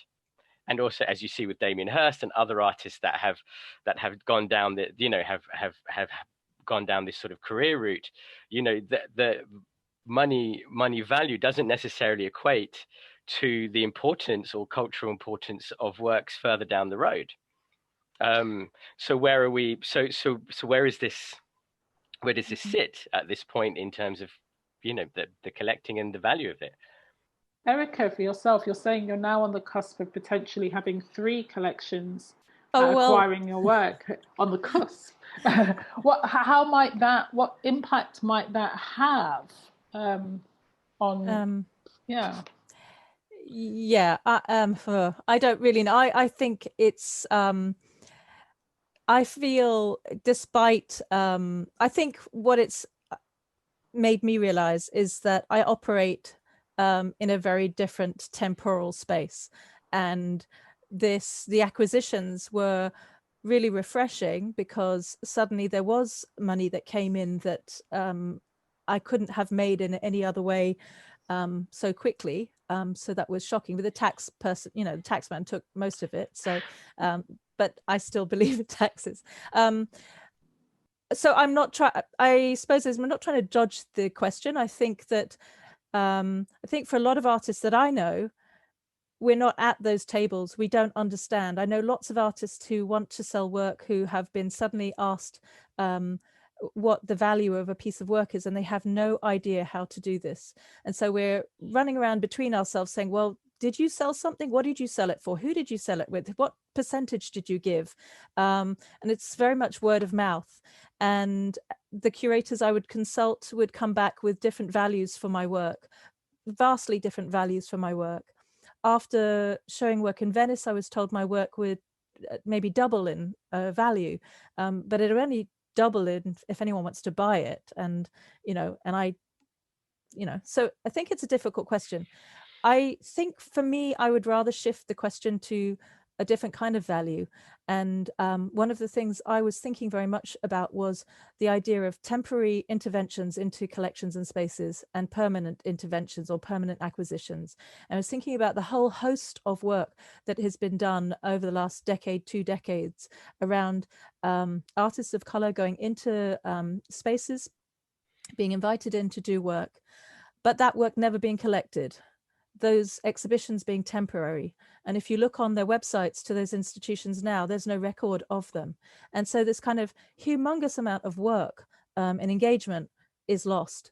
For me, there's something there perhaps to explore. There's a starting point for a collection of some sort of work that was produced in those contexts, because it is a predecessor to the current conversations we are having. And it's a testament to a kind of lack that took place then. Great. Okay, we've got 2 minutes left. And so we have got a question from Brian Briggs, actually, but I'd like everyone back for that, because I think this is mainly towards the collections. So if we can invite back Government Arts Collection, Arts Council and British Council. Brian says, we welcome developments in these collections, but how far do they go towards decolonising the art world from which broadly the collections are derived? I'm thinking here about its London centricity, which has arguably skewed collecting away from regions, artists working in the margins. So it'd be great to hear someone's response. I think the Government Art Collection are doing some interesting work around this, but anyone else would like to respond? Yeah, hi. Deborah from Arts Council Collection. I think we've always done that. I mean, we've always invited acquisition committee members that are from all through the regions, and the purpose of that is inviting a broader voice into the onto the table, bringing artists forward. Equally, our collection goes wide in museums and galleries selecting from our collection all throughout the UK. And I'm hoping, Brian, you're looking forward to collaborating with us in the very near future. That's great. Anyone else would like to respond to that? You know, we have representatives on our committees always from Scotland, Wales, and sometimes from Northern Ireland. So, and again from West Midlands or north of England. That's a really important thing to do. I mean, it's just a case of pragmatics and logistics in terms of the size sometimes of those committees, in terms of making them manageable. I think recent moves for people to open commercial representation outside of London has also been really interesting. Like Division of Labour in Worcester, for example. I think what Erica was saying about advice for artists who don't have representation is a really interesting one, because one of the great things about galleries, and particularly small galleries, is that they do give you that information about the market and how to handle pricing and how to handle negotiations. All of that information is really, really, really key. So I think that's also something to think about, and it's something that we might want to take away in terms of how we talk to artists globally who might be working in parts of the world where there isn't a major gallery infrastructure and there aren't those systems of support. How can people in a way skill up about how to value their work? Great. Eliza, do you want to, or Penny, do you want to respond to that? Yes, I mentioned the Cross UK programme that we have this year. That is clearly a very new and different way for us to collect, and there's no doubt, like collecting just works by women in 2018, that as soon as you just shift the way that you normally do something, it opens up so many more networks and people, and so it's been amazing going into these studios all over the UK, which would be physically impossible in real life, and I think it will. I don't know. It probably can't just be a one-off in some way, and I think we've got big conversations to have around that. It's a huge administrative thing as well, but it's definitely going to make some seismic shifts. We've always tried to do things, but I don't think it's not been as strategic perhaps as the Arts Council collection, etc. So this is quite a big change. Natalie, quickly. I would like to say that we have been acquiring work from artists across the UK for a while, not so concentrated as we are doing this year, but it's always been, we're very aware of that. Thank you. And we have regional representation. Thank you. Yeah. I'd just like to add that the Arts Council collection has its sculpture store and gallery, Longside Gallery at Yorkshire Sculpture Park. So for nearly 20 years now, we've been programming that space, developing audiences in Yorkshire, but also testing work so that we can spread it out nationally. And also, just very finally, because obviously the representatives from the collections have had a chance to listen to Shiraz and Erica, and I don't know if there are any reflections that you wanted to offer, and if not putting you on the spot, but I wondered if there might be to those presentations before we close. Yeah, Deborah. I have one for Erica, because Erica mentioned about her work. I think one of the things that I'm observing is people's understanding about us, the Arts Council collection, and Arts Council England. And I think there's, you know, sometimes that we rub shoulders, of course, because we are funded like many organisations, but we are an independent organisation that comes through from the South Bank and with the Hayward. And Erica, we do have your work, but it has been commissioned. It was commissioned by the Arts Council England, and I'm pleased to say that we are looking towards acquisitioning it into the collection. So you will at some point be part of the Arts Council collection. Great. That's nice. And on a nice, good note. I don't think I don't think I get paid for that. I think it's just a technical piece of paper that, you know. Yes, well, you were commissioned by a different body. I know. And we're looking to guard it for the future and be able to share that with wider audiences. Okay, great. Thanks. Anyone else want to give anything away before we close down? Or I'm gonna. All right. Well, thank you very much. I'm gonna hand back to Susan. But yeah, it's been an enlivening, yet another enlivening conversation. So thank you very much, Susan. I'll hand back over to you now for closing. Thanks very much, Gaylene, and everyone. I know we've gone over time, so I'm going to try to be really succinct and hopefully moderately coherent in sharing some thoughts that might help to pull out or help surface some of the threads and strands that are evident to me in any case. Picking up again on these notions of care and time, which were really prominent in the last discussion, and I flagged at the beginning of this seminar. I think in the context of today's seminar, it's been really clear that care and time is really important in relation to how relationships evolve.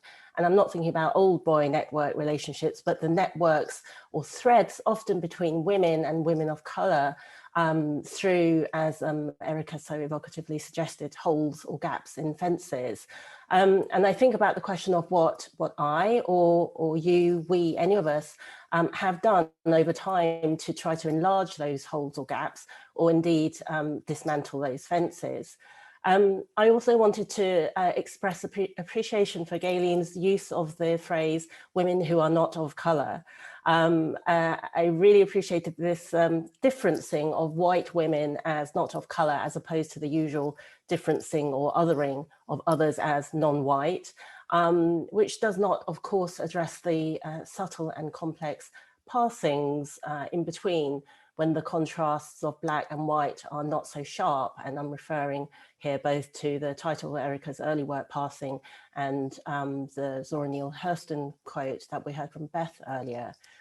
I also want to touch again on value, which Gaylene did also, because we heard the term value, the ideas of value invoked in two really contrasting contexts and moments when Beth, I think, said all works entered collections equally, and later we heard Shiraz talk about the value of the Coombs work acquired for 6 or 7 million, regardless which dollar currency you're talking about. That's you know, it does beg the question of, you know, how equality between works is kind of understood here, and also raises the question of what a history of acquisition values might reveal about hierarchies between, among, or imposed on works, the opaque networks of power and influence, and what we might uncover if we followed the money. So I want to end with this idea of bringing or inviting other voices in. This came up a couple of times, and I think it in turn begs a whole host of questions. When we talk about bringing or inviting other voices in, there is the question of who owns or controls or delimits the space into which other voices are invited. Who issues the invitation? What are the terms of the invitation? Invitations are temporary. Voices may be welcome, but as guests, not hosts. Is there a dress code? Is there a gift bag? And what's in it? So for me, as an artist, writer, director, host, and guest, at turns interlocuting, intervening, and interloping, I'm very interested in the question of what collaboration looks like, what decentering looks like with and without fences. And I've taken up much more time than I intended. So I'm going to say thanks now to all our speakers and to our audience, to Gaylene, of course, for fantastic moderating in the face of their always technical hitches, but we hardly notice them. Thanks also to Clare Pattenden, the Institute Manager, and our colleagues in the UAL Creative Computing Institute, Tom and Georgina, and of course to the British Art Network for making this seminar series possible. We really hope to be seeing some of you back here for the next couple of seminars, and may I also invite you, before you all log off, to feedback in the Q&A box before you go. Thanks very much, and if everyone would like to turn their cameras on, our speakers will all wave. Bye-bye.